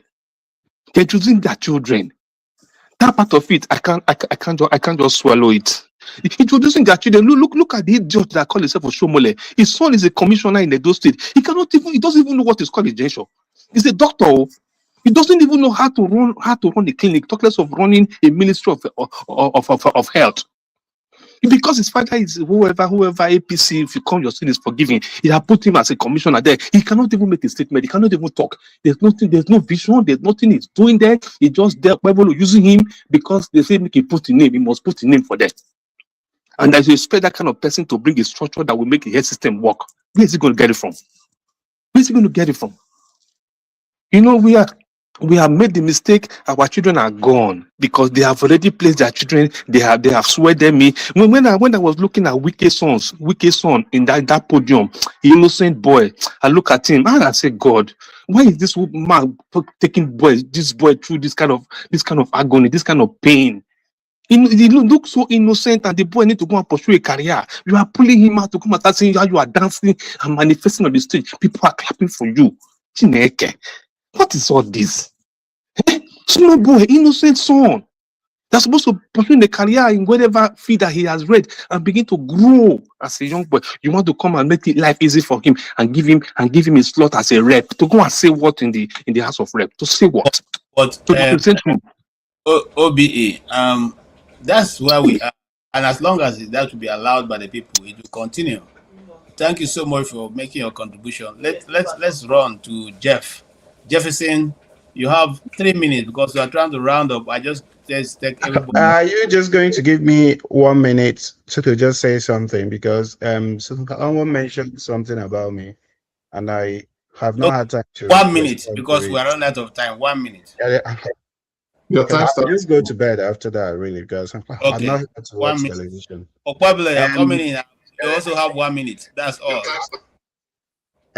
Yeah. So I think when Tony was talking, he said that was wasting his time by giving a brief about the snake bite, that he would have loved his favorite doctor. I think he mentioned the name to address that. Yeah. So the thing is that whatever I say here is because, or what I said was because the snake bite issue was mentioned, and I didn't want people to run away with the wrong information. What I come here to discuss is politics. You don't know who I am, all right? My life is a very simple life. Okay, the reason why I come here is because of what we discussed here. But because they mentioned the snake bite, that was the reason why I wanted to weigh in. For you to say that it was a waste of time and that if there was anybody that had the whatever, the license to speak about it, that it was your favorite. Yeah, good and fine. You have the option of seeking a second opinion. But what I will tell you is that it is safety first for me.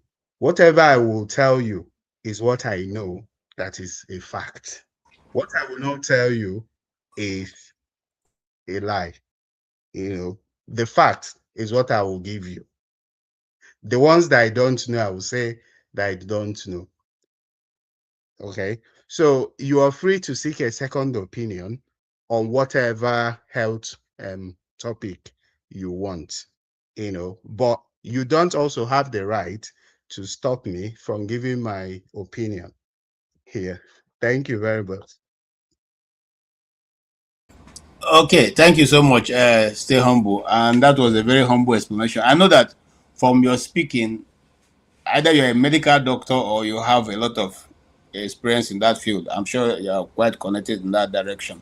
Because if you are not, nobody will call you to go and give a speech on snake bites. Anyway, having said that, let's move on. And like you said, people have the right to seek second opinion if they so deem. I'm not a medical person. I just told you of my man Bay experience at Boy Scout. They taught us those things those many years ago. They may not be right, but that's what. And Chris made it good because in our communities, these snakes were there, but they never harmed anybody because there were local ways of treating it. Those people who are in the medical profession may not accept it, but those things work for our people. So you hardly hear of anybody who died of a snake bite in those communities. Anyway, thank you so much for being here. Stay humble. We appreciate your hanging out with us and your contributions. Jefferson.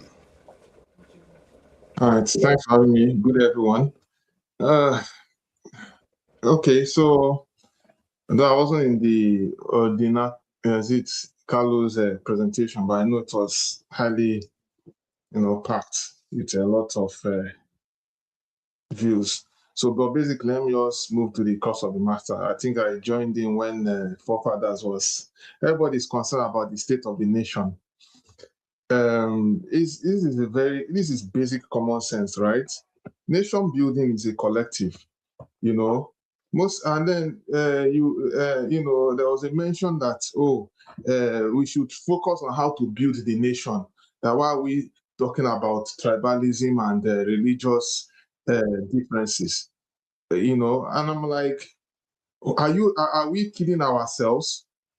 That is the very thing that is causing our problem now. Like, it is the very thing, Now, there are a lot of metrics, there are a lot of scenarios, If you look very careful, like the coup that happened, this recent coup that happened, we all know what played, right? How some people were framed, and then later on, they now brought in somebody to say he was part of the coup. That is just one side of it. That to tell you how. So basically, what I'm trying to say in a nutshell is that our thinking is wrong. And our thinking is affecting the way we run governance in the country. You see, people will say, oh, it doesn't matter. Are you aware that today the steel company is not working today because of tribalism? Are you aware the so-called the River Niger that's supposed to be dredged is not dredged properly because of tribalism? Are you also aware that the seaport is not working fully functional because of the same tribalism? Okay, let's not go too far. Arise, the guy in Arise, is it Rufai, was having a conversation with a politician, and then the question was raised about who the next INEC chairman is going to be, and people were concerned that they don't want a Christian INEC. Do you understand? So, okay, let's not go too far. Between last year and this year, people's shops and houses were destroyed. They were all destroyed mostly in Lagos, you know, and it turned into a tribal, if they turn into a tribal one, are you guys not seeing what's happening on the social media? Or you think it's by accident? Everything is all a fabric. It is a very big fabric. And you want us to ignore it? We can't ignore these things, you know, even down to the genocide, Christian or Muslim genocide. Look at it. Is it not shameful that we don't even have proper security? Now, when you look at all these things, you just realize that people are just doing whatever they like. That is how, you see, right from pre and after the Civil War, we didn't learn nothing. Nigeria, we didn't learn nothing. Because the thing is, whoever is there is in charge. They delegate, they call who they want to call, they share money. The issue of corruption is not our leaders, our political leaders, the presidency and co. They are the ones that started all these things. And people are saying that, okay, as they're misbehaving, they can do whatever, they can steal money, become a big man before when I enter office. That means I can do the same thing. Local government chairman they followed the part, councillors, governors, you name it, senators. And that has been the fabric of our politics from inception till date. And then people are also complaining about, oh, the system is not effective. Like we don't have a government. We don't have a system that is concurrent in terms of a working, let me put it this way, a working system. By the rest of God, at least the only thing Nigeria is even trying to get right is parking their car, not parking their car aimlessly. If you trace some years back, you know, when Nigeria, within the streets of Nigeria, once you go to a shop, you can just park your car anywhere, leave it, go wherever you want to go and come back. But now, at least we know that we need to park our cars within designated areas. At least we are improving that one small, which is still little or nothing compared to the big picture. It is not good enough. You see, the issue of sanitation, we have people that are involved. We have the Ministry of Environment, right? What are they doing? They have also other committees that are supposed to do a job of sensitization, go from street to street, or meet the people in charge are supposed to do the needful to say, okay, how can we make sure that this place is the environmental policies strictly adhered to, whereby people cannot throw trash. We had a blueprint in, is it Akwa Ibom or is it Cross River, where they say it's the cleanest state. My question is, why don't you take a clue? Why are we recycling madness? Do you understand? So that is, so at the end of the day, we are still back to the drawing board. All right. If we want to move forward as a nation, we need to tell ourselves the bitter truth. Drop some certain, because as it is now, the metrics of Nigeria being progressive is either the Yoruba man steps on the Igbo man, or the Igbo man steps on the Yoruba man, or vice versa. That is how we are moving the nation forward. That is the trajectory we are pushing out. We feel that until each other works against each other, that is the only way we can move as a nation. We don't even have a collective goal as a nation to have our back. The only thing we even get right is football. It's football we get right. Although even the same football too, if you watch this last World Cup, I need to stop you. If you watch this last World Cup, you will see that they were almost trying to blame a set of people for either the success or failure of the same football. But of course, we know how this thing plays. So, answer your own question. I won't say more Find on this. solutions. Thank you. Complaining only. Find Thank you. solutions. Thank you so much. We are running out of time. Jefferson, we can't go there. I said for us to come together and do the work. Some of us actually trying to do the work, and we are solution oriented. If you check very well, some people in this nation. Okay, Jefferson, you have spoken enough now. Don't do this. I gave you only 3 minutes. I've spoken for 5 minutes now. I want to end the program, so other people can equally have a bite at it. Okay, thank you so much, Jefferson. Jonaba, give me 1 minute. I want to hear from Ngo before you come to you. Yeah, Ngo, go ahead. You have 3 minutes, sir. Hi, good evening, everyone. Good evening, KJ. Can you hear me? Yes, it's a bit cranky, but yes, we can hear you. Oh my God. Don't do this. What's wrong? Check the connection. Check the connection. Is it better? No, it's still breaking. I will log out and come back. Where is Okay. his location? Yeah. Why you try and change the location while we listen to Janaba?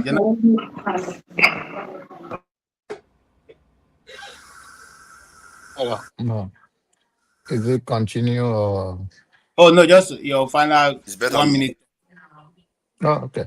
Oh, always a pleasure being with you, my brother KJ. And thank you for responding to the other guy when I was not here as a citizen of Benue. Thank you so very much. um, I always think that these UK people should be sanctioned. They should allow only forefathers to come. See, I do not know that. I know he speak like stay humble, jargon, all of that. All of them, these are the mentality that keep Nigerian because these UK people think very narrowly, just like their street is. So they should be suspended from this platform, if I will, because their mentality is very narrow. Yeah, the capture the American was captured by them, but since American left them, they are now just going down the drain, and all the Nigerians, especially those ones that comes here that have encountered so long as they have been coming. They are very narrow-minded. I don't know even if Jefferson is from there. Please, only forefathers should come and hold this thing. The rest of them, they should stay in UK. It's the same mentality that cripple us. Please, OT and the rest of them, they should form their own alliance there. Let's have the American platform and talk, please. And thank you. Thank you. Thank you so much. Thank you so much, Janaba. Thank you for that beautiful conclusion. Yes, who has not spoken? Okpabulo, 2028. Is he there? Okpabulo, don't come and say we didn't. This of people is our problem. See who is supporting.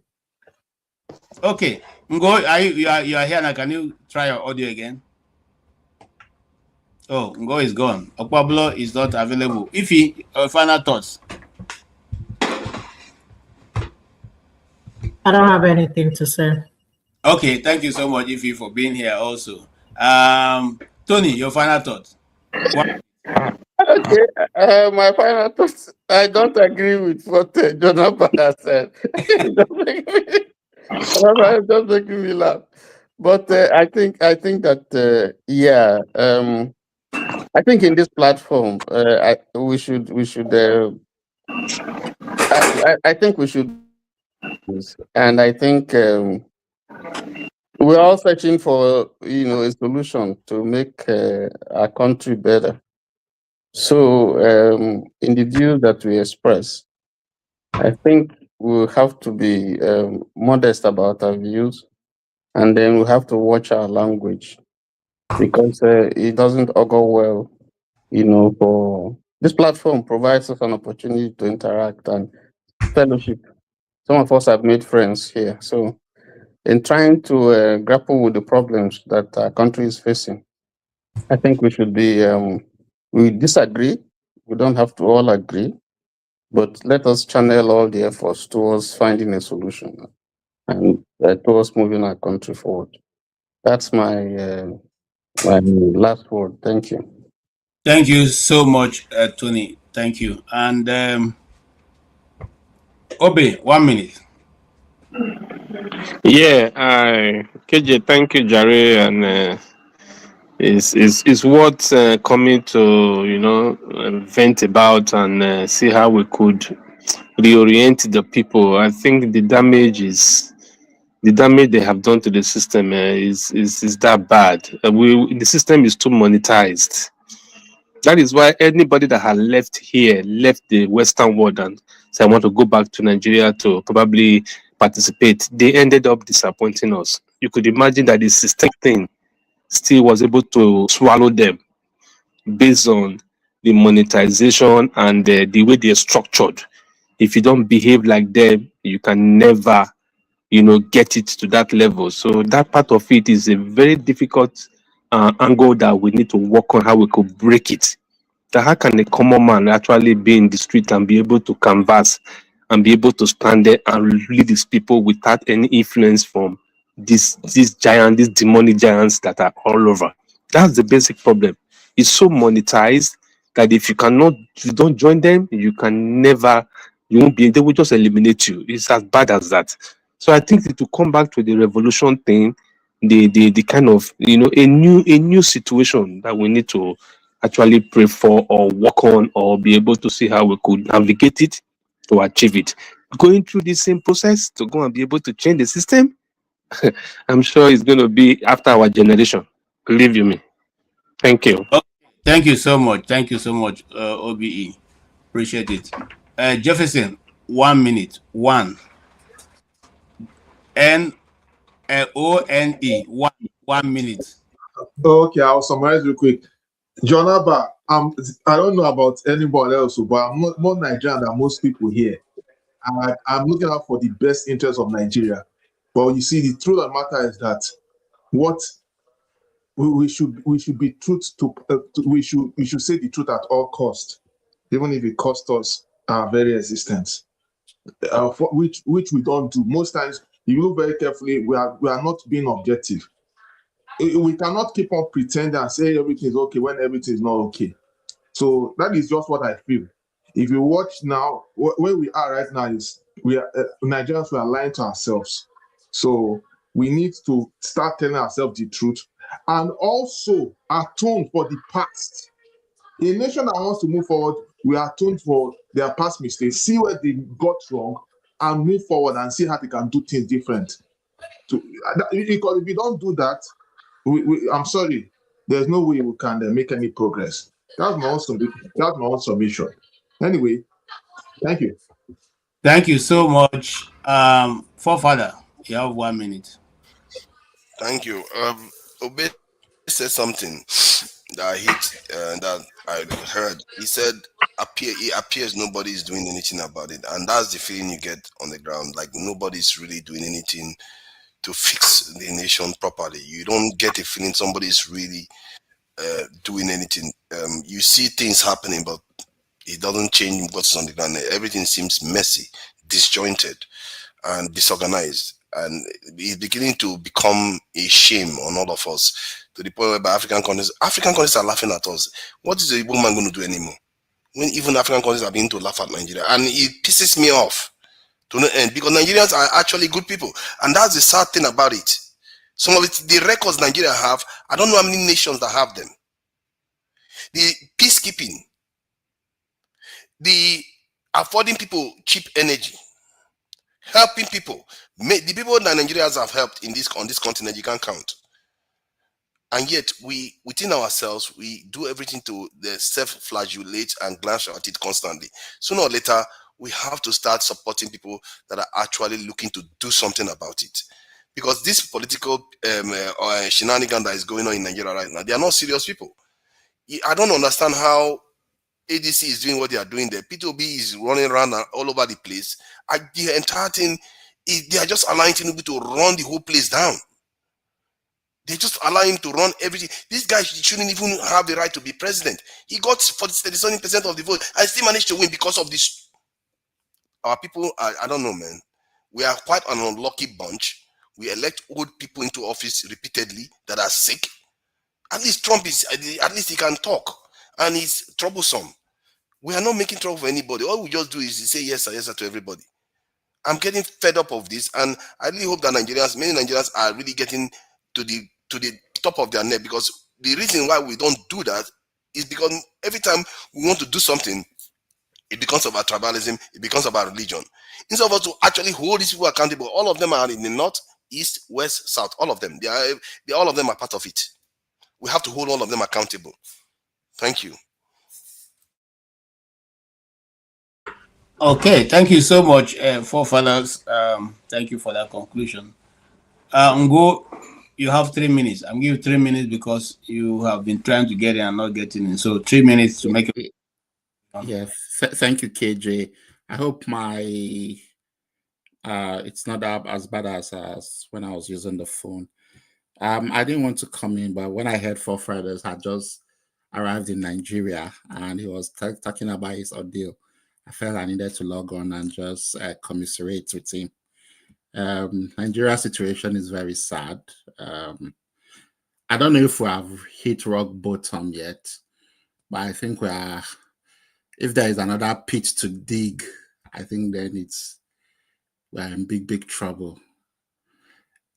The main thing I would like to say is people like to talk about issues with regards to religion and ethnicity and just brush it off as if it's not important. I think part of the problems, part of the reason why we are here today is because of religion and ethnicity. Our First Republic was truncated, and subsequently we've had many issues. We went to a war for 3 years based on ethnicity and other factors. We've had coup and counter coups. We've voted across religious lines. In fact, some people have been targeted and killed at the moment strictly because of the Middle East religion they believe in, something that is not something that is Asian to us. So I think we can't separate religion and things like ethnicity with our current reality. Just recently, I heard a minister in Tinubu's cabinet. She said that a Muslim, Fulani, Kanuri, or Hausa person has to be on a ticket, either as a president or vice president, for anything to work. And it kind of struck me that, okay, that the minorities in the North were in truth not really minorities, because when you combine their population, they are quite significant. Close to 60 million people or so do not have an opportunity to be any other thing apart from numbers. So all those things, and then when you come to the South, you can see how ethnicity has completely divided the country. So all those things accumulate and they end up with a group of people that do not buy into the country. For Nigerian to make progress, there has to be that buy-in. There has to be that sense of ownership in the country. And people simply don't care anymore. People don't care because most of them do not have a voice and they cannot be allowed to express themselves. And because they feel that there is an idiot up there, sorry, I don't want to demonetize this channel, that is just basically there to eat and engulf wealth and do not care about the rest of the people. And so you end up with people that have lost interest in the country, the people that are all man for himself. And that's why when people get into offices, they want to embezzle. Corruption has become endemic. So there's no running away from it. I think, how do we solve the problem? I think the first thing we have to do is to discuss what sort of society do we want to live in. And we keep running away from this thing. Nobody wants to take the bull by the horn. I think that's what we need to do. For time, I will just hang up here and okay. Conclude. Thank you so much. Thank you for trying to round up also, because I know time is pressed. We're supposed to end the show in 3 hours, but we have done 3 hours 28 minutes, which means that I won't have any salary for this month. So CM, if you can give us only 3 minutes, so we can round up. Thank you, sir. Okay, I can swear to give me a question. I didn't. Thank you, KJ. Sorry, I couldn't make it to Odinkalu's session. I tried as I could. My system keep logging me out. So what I will only ask is, if you give me a direction, tickle me in one direction, then let me see what I can say, since you are rounding up.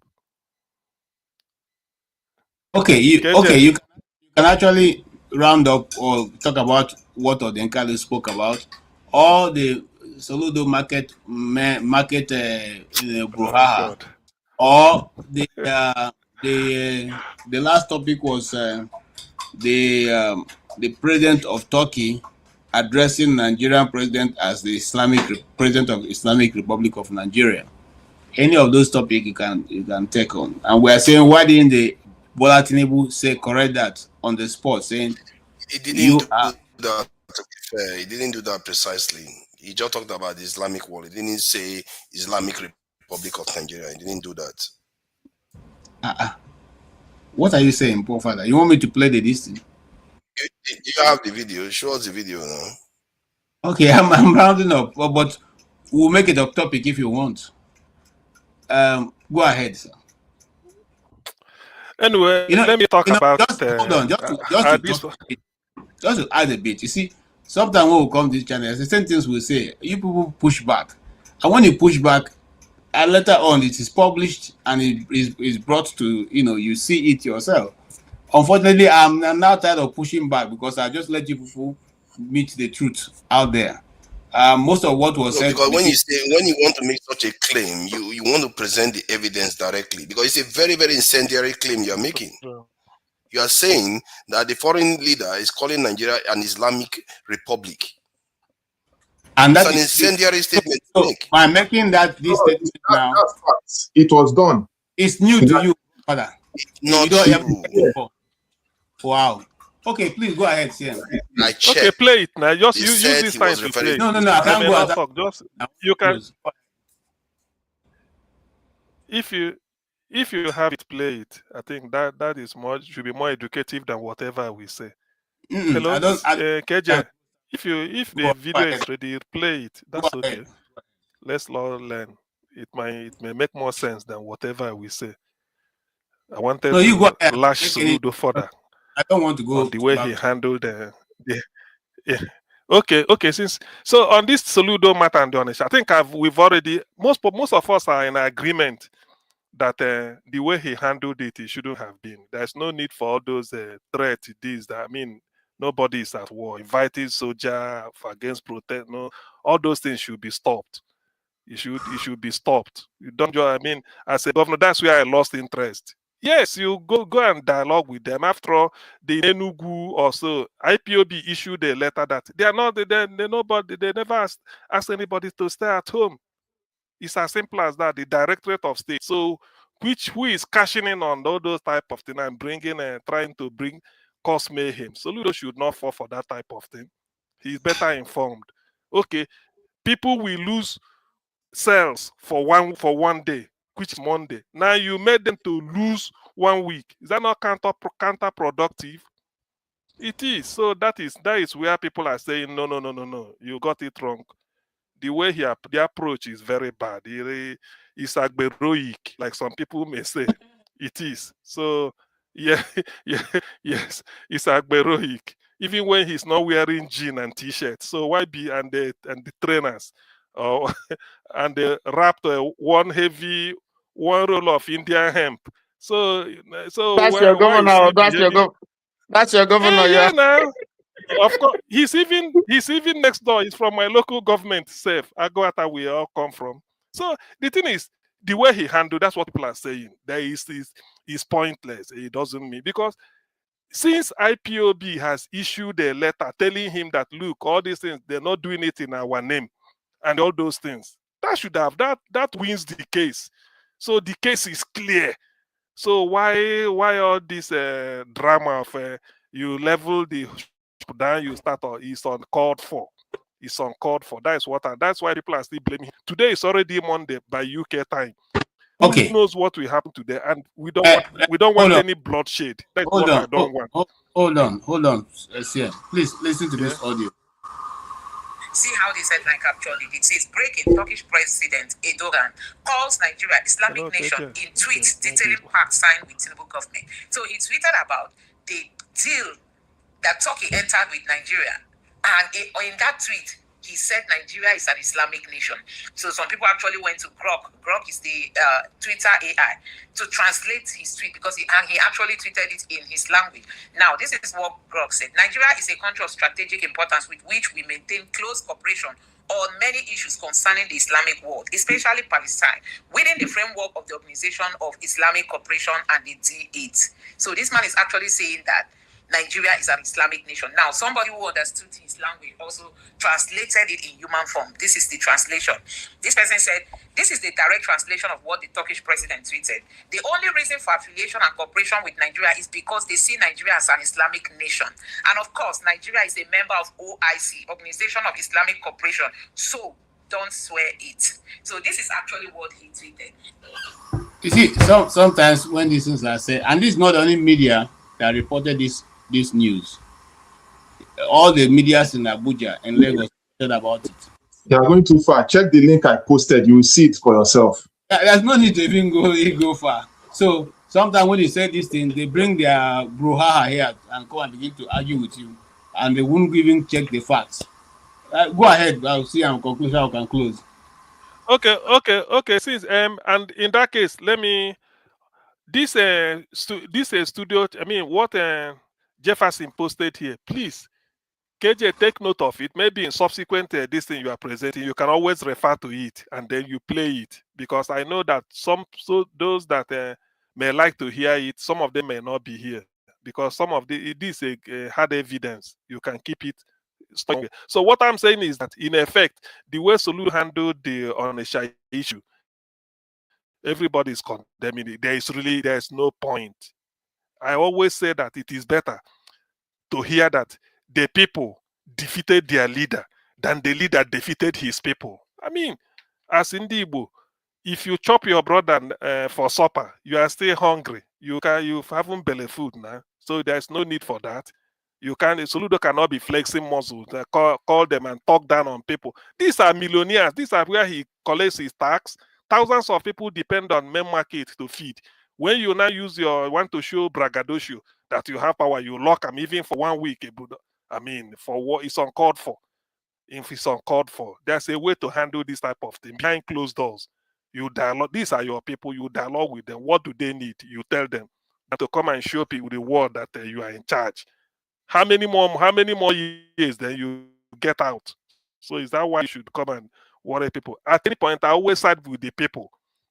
They say they empower tussle. Don't side with the powerful. Always start.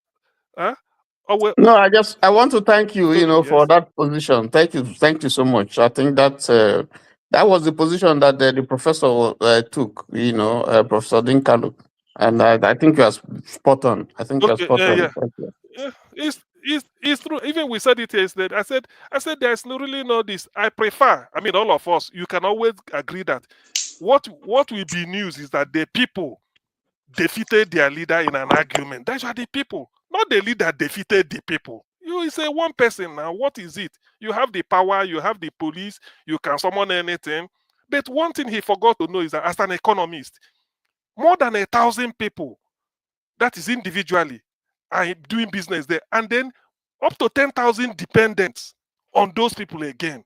In fact, main market is the largest employer of labor in Anambra State. No industry employs more people than that. If you count Innocent, you count Chikasin and all those ones, Kutix in Nnewi axis, you go to Headbridge Onitsha. Look, that market is the short. It's like industry on its own. So when you shut it down, you are cutting your nose to spite your face. Okay, what if you now come and they go and tell the people, look, I won't pay tax. I will remove that day I didn't do. Then you start, no, Soludo didn't. I do not support his approach. There should have been a better way. You go behind, and then the people will sort it out. Everybody will mellow down, because that is what you do. You want people, business life must continue. Than for you to now go and say, look, start a call press conference, speak Asro Ivobago, Asro Ivobada, Asro guy, all those ones. Who are you impressing? People go down, they laugh at you. And I'm not happy about that. Well, okay. KJ, thank you very much. Thank you so much. Adama, let me yield to her. But yes, Adama, I yield my time to you, so you are owing me in case next time. You pay me back. Yes, Dr. CM, there was Eh? There was. Okay, go ahead, Adama. No, I had a question for Dr. CM and for those of us that reside from the state of Anambra State. And I want us, when we're having this conversation, can we be broad I'm not. and Is it let's only be me? realistic? You are muted though. I don't know whether it's me. Oh, can you hear me? Somebody tell Dr. her CM, she's muted, or is it me? can you hear me? Adama, continue. Yeah, we can hear you. CM is you. It's you that we can hear Oh, that one. Check can you your. hear me? Oh, okay. Yes. Adama, sorry, I didn't get the question. If you don't mind, because I mean, can you The question I recap have or for those of us that reside in Anambra this my State, network? Dr. CMC network ga na-ehepụ kwa mata o Chineke na network ga makwa m ihe a ga-emekwa network ga ndị a nọ UK network ga awụkwa ya atọ. Dr. Adama, do you want to contribute? Adamu enyere m aka na so CM, can you hear me? Yes, I can hear you. I can hear you. So yes, I can hear you now. Why can't you hear Adama then? Yes. If in there, one day, mama, dalu, so. I don't see Adam only. Okay, Adama, while CM trying to sort that out, I'll go to forefather interference. Forefather interference, you have 3 minutes. Uncle KJ, we're not saying about forefather interference. I'm coming back to you. Okay, sir. Go ahead. You mute me now. That's why. Go ahead, forefather interference.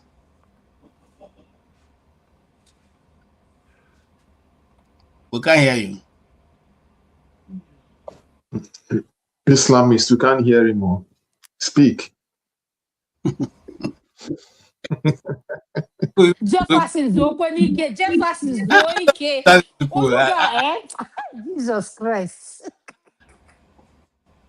You know, they see what the guy they talk. It doesn't matter now for Jefferson. Okay, why you are sorting out? I can't see here. We can't see here. Why you are sorting out? Let's go to Adama. Sort out your audio. We'll come back to you. All right. Okay, greetings everyone. For those of our viewers that are watching, please click on the thumbs up. Yes, my name is Dr. Adama, and if you see me on the chat, on the comment section, please click on the likes up and click on the $sign to subscribe to what we're doing. Like and share so that our program can be seen all over the world, so that people can see what we're doing in this program. And I want to thank you, Mr. KJ, Mr. Ton, Ify, my lovely sister, Dr. CM, Jefferson. Hi, the name in the middle. Come half a quarter. So neck again. Hi, a book of glass. Sir, I'm sorry. Next, I'm sorry. So no, I like admitting him now. Makwa me. So I just want, I just want to, I don't know, I don't like calling people by their wrong names. But this is why I came in. I want us to have a balanced conversation while we are talking about this. Yes, we've heard of what the Anambra governor did about closing the markets and everything. So my question to Dr. CM and Ify and people who are Anambra State indigenous that can give us Jefferson Amakwa maybe. Mama, Uncle KJ, I won't want Abia States. Raise up your hand, Abia State indigenous. Yes, this is us. So the point we're trying to make is here. Dr. CM, as the governor of Anambra State, I know they have a right to do things that we as citizens may not know of. So, in as much as we don't agree with what he's doing, so please, could you touch on the right of the Anambra State governor, his own rights as a governor, not us as a citizen? Because what I've been seeing in all media is saying what he can do, he cannot do. Can we touch on the base of the Anambra governor as a governor of an elected state? what his rights are and what he's entitled to do as a governor that we as citizens might not know as our rights. When I say as our right, because the average Nigerian, I don't think they know what their rights are. So compared to me, who is here in the diaspora, who knows my rights, left from right. So Dr. CM, Ify, Uncle Tone, Uncle KJ, the rest of our panelists, for further interference, I might be no. When I get one that's I will if just not quite so that's where I stand, Dr. CM. Thank you, everyone. Okay, I know that the show is over, but since Adama is a very powerful person, let's allow CM to answer that question. To be honest with you, I will, Adam, if you don't mind, let me defer to Ify, because sometimes myself I learn this one. Let me defer to Ify. Ify, please take it up, please. Ada, please, if you don't mind, repeat your question. I was busy doing something else. What was your question? For those of us that said what the governor of Anambra did was wrong, as a governor of a state, what are his rights that he can implement that doesn't sit well with the citizens of Anambra State? Could you please highlight that so we can have a balanced conversation? When we say the governor did this and did that, let us balance it out with what his rights as a governor is to the states. Are you talking about this in a sane society or in an insane society? Because both. He was elected. He was elected. All right. I mean, Nigeria is the country. Anambra is the country of particular concern. Likewise, Nigeria is a country of particular concern. Nobody is saying that. I don't know if you were listening earlier. We are not saying, because like I said earlier, I have brothers that trade. I live at Onitsha. I grew up in Onitsha. My parents still live there. And like I told Professor Chidi Odinkalu, I just got back from Nigeria. When you ask people why they don't want to go back, they will tell you it's because of the safety. Anything can happen. Nobody's saying that they don't want to go back. So in terms of you talking about rights, I don't know if it is something practical in this country called Nigeria, because I don't know whether we have rights or not. I don't even know what if governors, if they have rights or, because what I see that is happening in Nigeria is bullying type of government, if there is anything like that, bullying type of government. So that's what this guy is doing. There are so many ways he can resolve this. Like I said earlier, Ada, yes, everybody, as an Igbo person, we all want to go make money. Monday is usually their busiest day, for them to do business. So you can imagine how much these people are losing. If Soludo really wants these people to trade, Soludo should come on Monday and bring all his security. My brother said that the day Soludo came to Onitsha, Soludo's security alone cost problem. The traffic Soludo's security cost. So what I'm saying is this. I'm not talking about whether he has the right or whether the citizens. If I'm a businessman, you can't tell me when to open my shop and when not to open my shop, because it is my business. We live in a country where things work. In America, nobody, or in a diaspora or in a state society, no governor will come and address the citizens like he did. I said that the difference between this guy and MC Omolo, Soludo, is that he is the educated MC Omolo. Because if not, tell me how you're going to address people like that. And you say you went to school and you say that you are governor. Is this how you're going to protect your citizens without giving them security? Why is it so difficult for him to give these people security? If there is security, trust me, they will all go back to main market.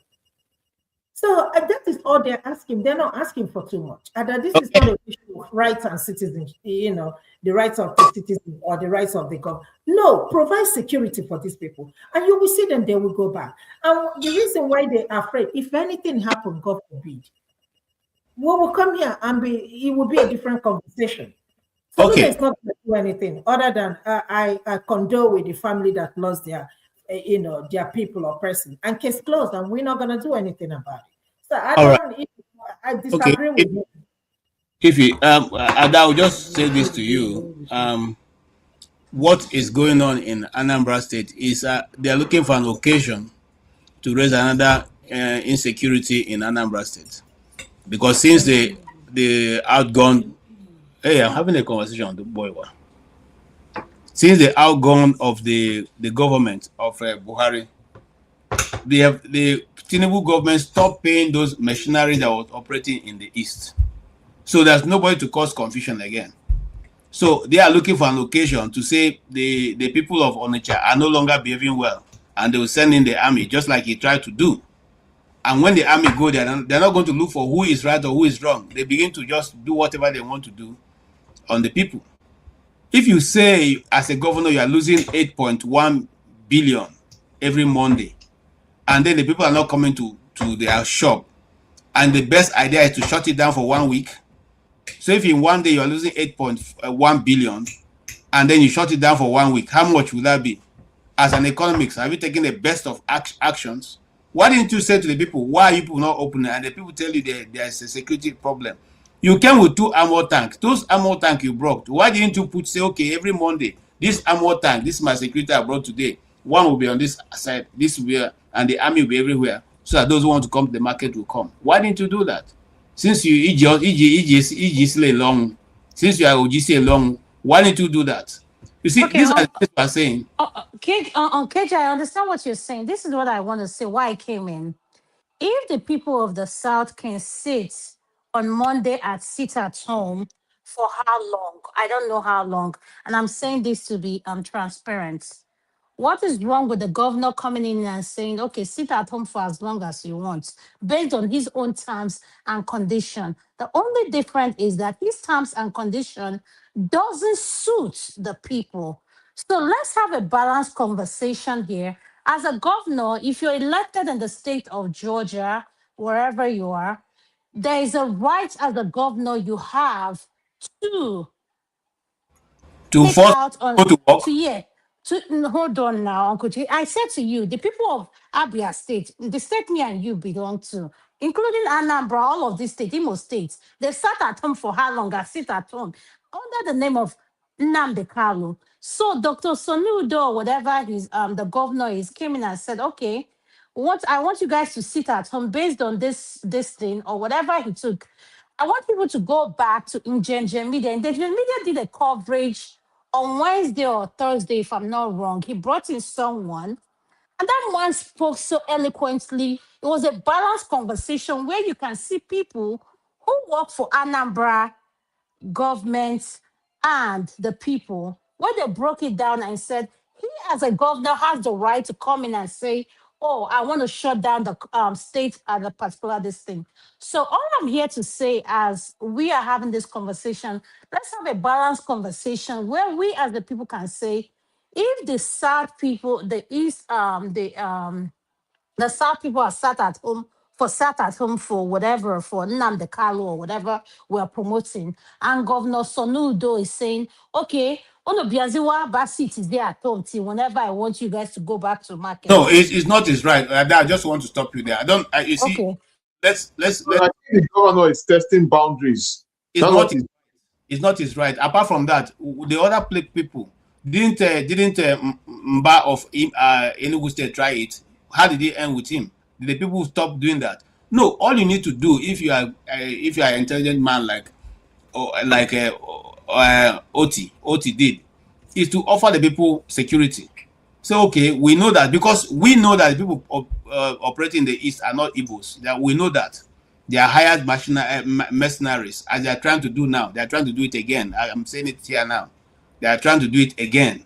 So now, those people we know, and so when that money was cut off, that disturbance was no longer there. Abia State, Alex Oti made sure he spoke to the people, and they were able to fish out those who are disturbing the community. And everybody is doing whatever they want to do. So if you go to Imo State, Abia State right now, those who are sitting at home, which they are still doing every Monday, they're still doing it.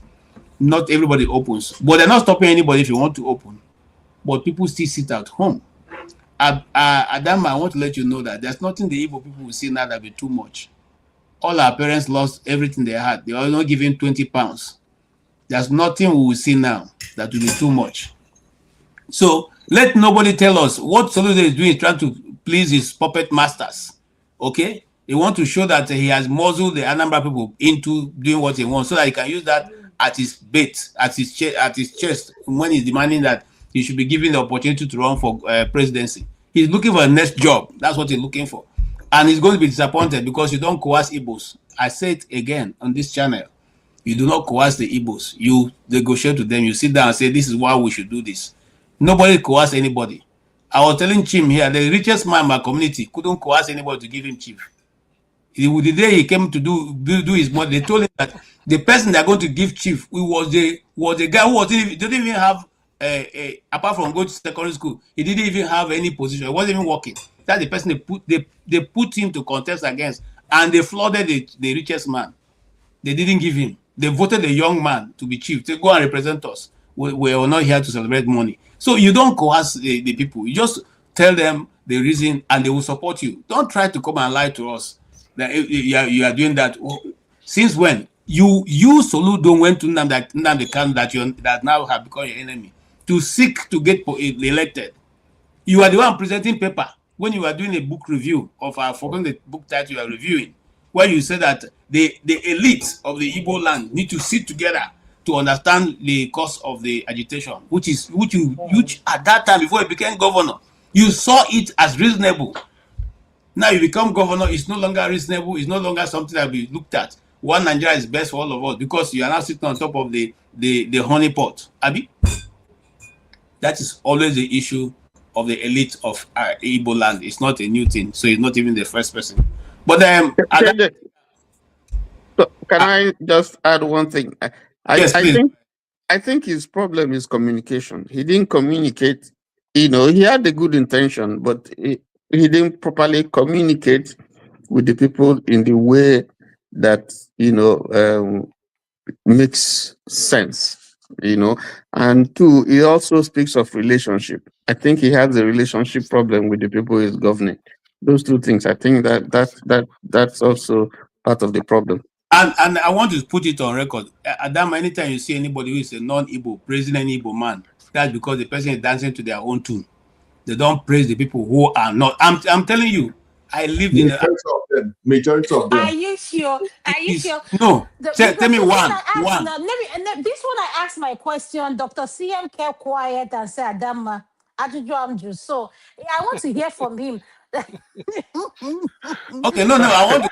Adam, okay, let me say this. Because of your request, you see, perception is much more important than reality. Yep. If Peter Obi is faced with this situation, he will handle it differently and will achieve the same result that Soludo want to achieve. So I don't know. Am I coming out? I don't know because this network. I don't know whether I'm coming. We hear you. We hear you. I just not manage to get the. Can hear you. I don't know why your communication. Okay. Okay. Dr. CM. We can hear you. Internet is not. Do something now. Do something. Do something for it. Do something for that. Our people, the Igbo people say anybody will go and make it pay him papa. No be the first son. I ain't go carry everything. Say anybody will get and make it bury him papa. That's what Igbos they talk. It doesn't mean saying a first son go do it.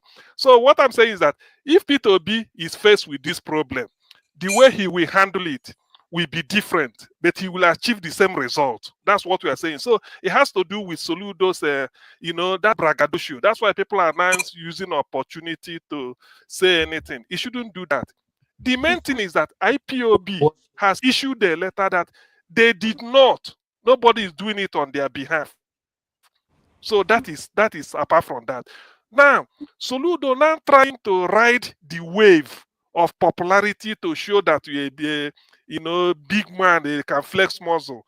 You may think he's making a point, but invariably he's dragging his reputation to the mud. That's what we are saying. I think from what KJ told you, Maybe somebody is beating drum for him to go and deal with your people, because that is where it starts. In Imo State, Hope Uzodinma has to go and invite military to be shooting people at Yolo for no just cause. People selling banana. These people see it in a market square and they are like shooting people, live bullet, live ammunition. In the end, who is he trying to satisfy? Moving those that gave him first position from number 4. So we know all these things, but like KJ said, and I agree. So if you keep Soludo and P2B any day, no matter what P2B, I mean Soludo will do, Ndibo will go for P2B, even Alex Oti before Soludo, because you can't coerce Ndibo. You can't. We are Republicans. You rule Ndibo by conviction, not because somebody send you to come out. You can't. Nandekano was just conviction.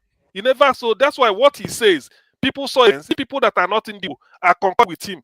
They said all his prophecies have come to pass. So that is what we are saying. Soludo should be able to handle something in a very matured way. He's a professor, and the economics for that matter. In the end, you are an economist, and you in attempt to correct. Maybe you want people to come and make profit on Monday.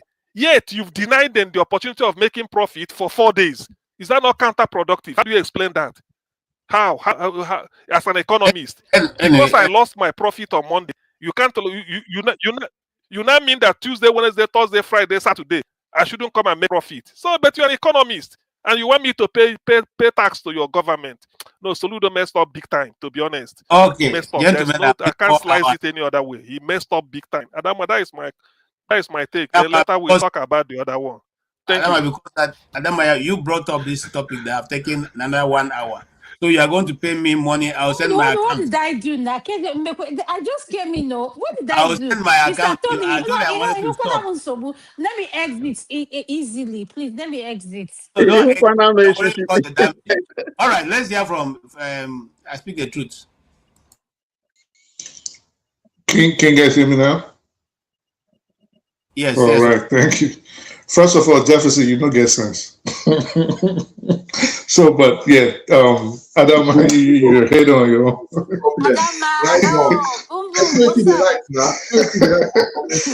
I don't thought anything bad now. Just ignore Jefferson. Jefferson is one of us. He's just a cover up when it comes down here. Don't even listen to Jefferson. I know everybody's logging this thing when they come to the comment section. Jefferson is one of us, so don't let that fool you. Thank you. Yeah. KJ. Oh yeah, definitely. I wish KJ would come back, and I wish Forefathers was here because it was based on what y'all brought up. So for the rest of us, I just want to, we got to be careful when we say certain things. So this is regarding the claim that Erdogan called Nigeria an Islamic country. He never did that. So I'm going to read verbatim. I already posted it in the comment section, and I'll tell you where the mistake is coming from. So what Erdogan said was, he said, Nigeria is a country of strategic importance, with which we maintain close cooperation on many issues concerning the Islamic world, especially Palestine, within the framework of the Organization of Islamic Cooperation and the D8. He never said Nigeria was an Islamic country. This is verbatim what he tweeted, the translation from Turkish, which that lady read, but of course she misrepresented what he said. Now, this is where I think the confusion is coming from. There is a channel on X called Iran _military. So what that channel does is it promotes Iranian military news. It is not affiliated with the IRGC, the Iranian government, or the Iran country itself. It is a privately run channel. What the person wrote was, Muslim country Nigeria is the first customer of Turkey's Steel Dome, the air defense equipment. So It wasn't Erdogan that said Nigeria is a military country, and he never even alluded to that. So I just think, knowing the kind of situation, the precarious religious situation we have in Nigeria, we have to be very, very careful when we make this kind of statements. This is what I came on to just explain. And KJ, thank you for accepting me, because I know the time is already gone. Okay, thank you so much. And I also want to say that what you said, I do not agree, because you're not the only one. The Nigerian media has already carried these things. This thing, the news when it broke, and it was well explained. The other bloggers in Nigeria also carried it, so you can't be the only one who knows how to interpret what he said. By the way, no, but okay, it's right there. It's right there. We can read it. Everybody can read it. On his page, it was he who tweeted it out. So I don't know why you got your own, but I think Jefferson also sent us something here, which you it's right here. I just don't want to show my page, but it's right here. I'm reading it from here. So what if you are giving your own interpretation, and you are free to do that? Let me say something, and I'm going to. I mean what I'm saying. This is the reason why we are where we are, because when the first issue of is OIC, I remember it very well because it was well debated in our school that time. When the issue of OIC first came, that was something they said. They said, "Oh no, Nigeria was not just mentioned. It was just a mention of Nigeria. We're not member. It was because Nigeria just went there and they mentioned Nigeria just as a passing." As a person, because Nigeria was just an observer. Today, we're a full member. Nobody told us when we went from observer to becoming a full member. So all that shenanigan that we hear from them before, we no longer will tolerate it. We will believe what we believe and we'll do what we want to do. That's the truth. And I'm sorry to say, but that's where I stand. We have come to the point that we have to call those spades without any mentioning word and without being afraid of anybody. That's the truth. And I want to also say again, as an Igbo man, the Igbo land will never be Islamic. It will not be Islamized. Well, but KJ, listen, this is it. Everybody can read it. That's it is on Twitter. You can read it. No. It does not say anything about Nigeria being an Islamic state. He said they cooperate with Palestine and the Islamic world. He never said it is an Islamic country. From every other one. This is Erdogan's. No, this is Erdogan's page. This is Erdogan's page right here. This is Erdogan himself. That's his page. So everybody can go read it. That's why I said we just got to stop with misconceptions and misinterpretations, because Nigeria is on a precipice. You know, things can easily inflame. But you can't just make claims like that. It'll make certain people angry. We got to be careful. The OIC, you know what I mean? We got the OIC and the what they call it, the D8, the D8, at the D8 or whatever you call all those things. Are not all Islamic nations. Yeah, listen. Well, no, well for the OIC, of course, is an Islamic organization, but what we're arguing, let's just be factual here. No. We're arguing. This we're talking about. Let's talk about it now. Right. So what we're arguing, or what we're discussing, is not if they are Islamic organization, if the OIC is not an Islamic organization or not. It is an Islamic organization, but the D8 is not entirely an Islamic organization. But that's not what we're arguing. We're arguing about Erdogan's statement. Wait, KJ, let me learn. What we're arguing is Erdogan's statement. Did he or didn't he call Nigeria an Islamic state? And as things stand, he did not. He didn't even imply it. And that is not, I mean, come on, anybody that has a basic comprehension level can see that. That was never implied at all. I don't have basic comprehension level. I'm not talking about you, but you know what I'm saying. You know. I'm not the one who maybe sometimes when I meet you, you teach me how to comprehend. Okay, KJ. All right. Having said that, I think we have given him the opportunity to put his own. The rest is everybody there to go out and do your research.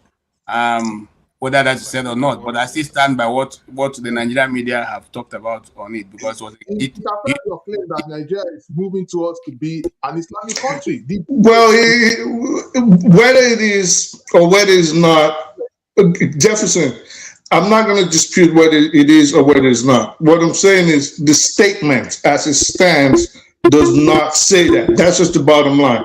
So maybe Nigeria... Why I have a problem with what you're saying is this. The particular radio station I talked about it even got somebody that speaks the language and interpreted it in the context of what they had said. And said the same thing, who have concluded that he said the reason for the cooperation is because they is an Islamic nation. Now what? Listen, whether that's right or whether that's wrong, I'm not disputing that. What I'm disputing and what I'm standing on is the claim that Erdogan called Nigeria an Islamic country. And I'm saying again that he did not. So if your feeling is that Nigeria is moving towards being an Islamic state, I'm not going to dispute that. And if Jefferson's position is that, well, these are all things to make Nigeria Islamist, I'm not disputing that. I'm disputing your claim and Jefferson's claim and the latest claim that Erdogan categorically called Nigeria an Islamic country. And the evidence we have before us right now says he did not. That's what I'm saying. So Boom Boom Ray, with that being said, I heard what you said. So what is your stand in all the whole comments, regardless of what was being said? What a point are you trying to put across to every one of us, so I would understand where you're coming from? Oh, my point is that he did not say it. That's my point. My point is the statement was never made. The accusations, they both said that Erdogan called Nigeria an Islamic country, and the tape he played and the lady said that. And I'm saying no, based on the translation she read, which is this, she read this for us. He never said that. And it's what I want to remind every one of us on this platform, I think we need to be mindful of. We've played these religious things for so long that is divided us, that is only pushing us apart, that we need to be realistic with what we are saying. All he's doing is that these people who are in the place of position know the cards they need to bring out when it's time for them to get re-elected, and push their narrative. And for those people that want to fall for it, will go for it. So what I'm saying, regardless of where you stand, Muslim, Christian, at the end of the day, we are one Nigeria. Let's be clear about that. Regardless of where you stand. If anything, the prayer, what we always say is that may Nigeria never happen to any one of us. So I don't think when Nigeria want to happen to any one of us, they'll ask you if you're a Muslim or a Christian. That's all I have to say. Thank you. Right. All right. I'll close also on that. And I want to say this. You see, person when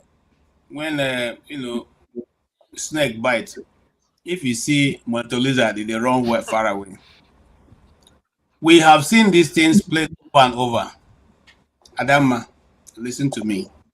We have seen it played over and over and over and over. And at the end of the day, that thing we are still saying it will end up there. So you remember, if you follow the news, Nigerian news last week, you found out that they are now going to include Islamic accounting system into our federal system of accounting. Did you follow that information? Yeah, exactly. They say they are now going to introduce Islamic accounting system. But KJ, let me ask you. Let me ask you something. Let me ask you something. What do you, and I appreciate, I like the fact that you always are open to things like this. What do you understand as the Islamic accounting system? I don't want to understand it. The one we have been doing since, it has brought us where we have brought us. So let me tell you one very, very pertinent thing about it. It is modeled after a law in the Bible. It is the main thing about let me just like, so the main thing about the Islamic accounting system is that it does not allow for usury. The main thing is they don't ask for interest. And I'm not promoting it. I'm just trying to explain to you so we don't just get fearful all the time unnecessarily.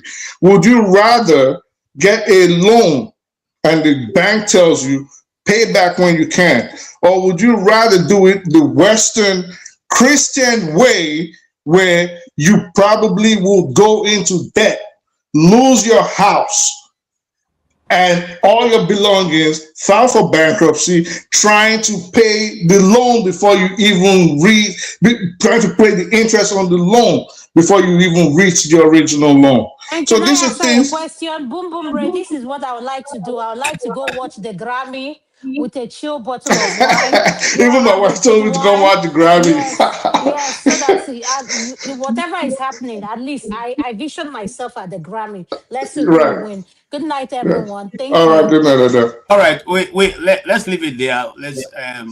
We'll find a better time to discuss this.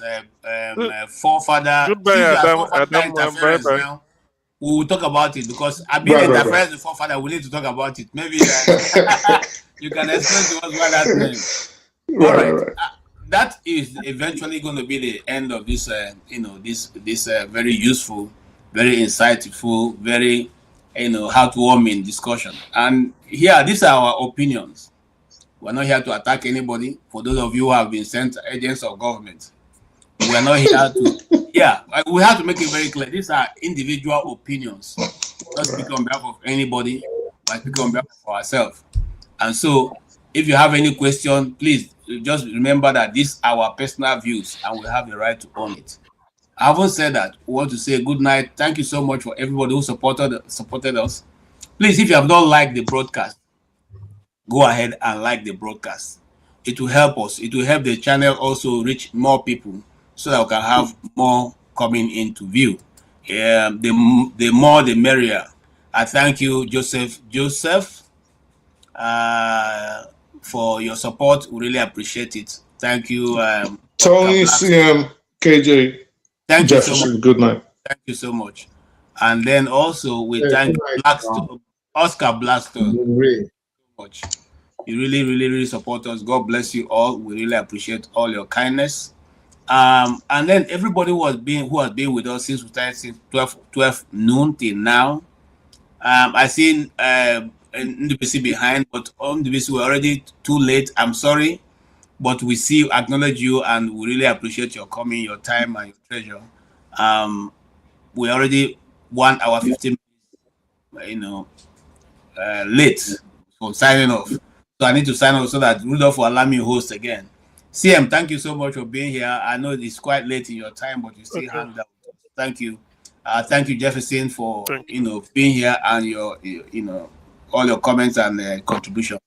And Tony, thank you. 100 billion to Biafrans. Let's discuss that one later. It's Okay. very So please text me what you want to discuss. We'll discuss it. Tony, thank you so much. Thank you for being here and all your contributions. We really appreciate it. You guys are the ones holding the channel up, because if we open the channel and we're the only ones talking, I'm sure that after a while we'll run out of ideas. But you guys have been wonderful. Boom Boom Ray, or otherwise Forefather Interference, and Dr. Adama and my sister Ife. Thank you so much for all your coming, and all those Ngo and the ones I cannot remember now. Thank you for all coming. Forefather, yes, was here too. Thank you. Everybody on the keyboard, we thank you. For those, that guy who said my tie is Fulani Cutlass. That I've not heard that before, but thank God I have a Fulani Cutlass tie. I thought it was a good time. So, it's a nice time. It's a nice time. Well, It's shining. he said it's a Fulani Cutlass tie. Just come and let's enjoy it together. Let's if it's the jabbing that is your own, it's okay, it's welcome. Thank you so much, Dr. Damages. I appreciate all of you. And on that note, I would say let's call it a good night. And I have this my uncle. I don't know whether, I hope they will one day call me for to order, but our uncle will send us out. So thank you all, and have a good night rest. 1,911,844,833 naira and 46. I'll take that again. 1,911,1,000,000,000 911 billion, 844 billion, 1 trillion. This money is too much for me.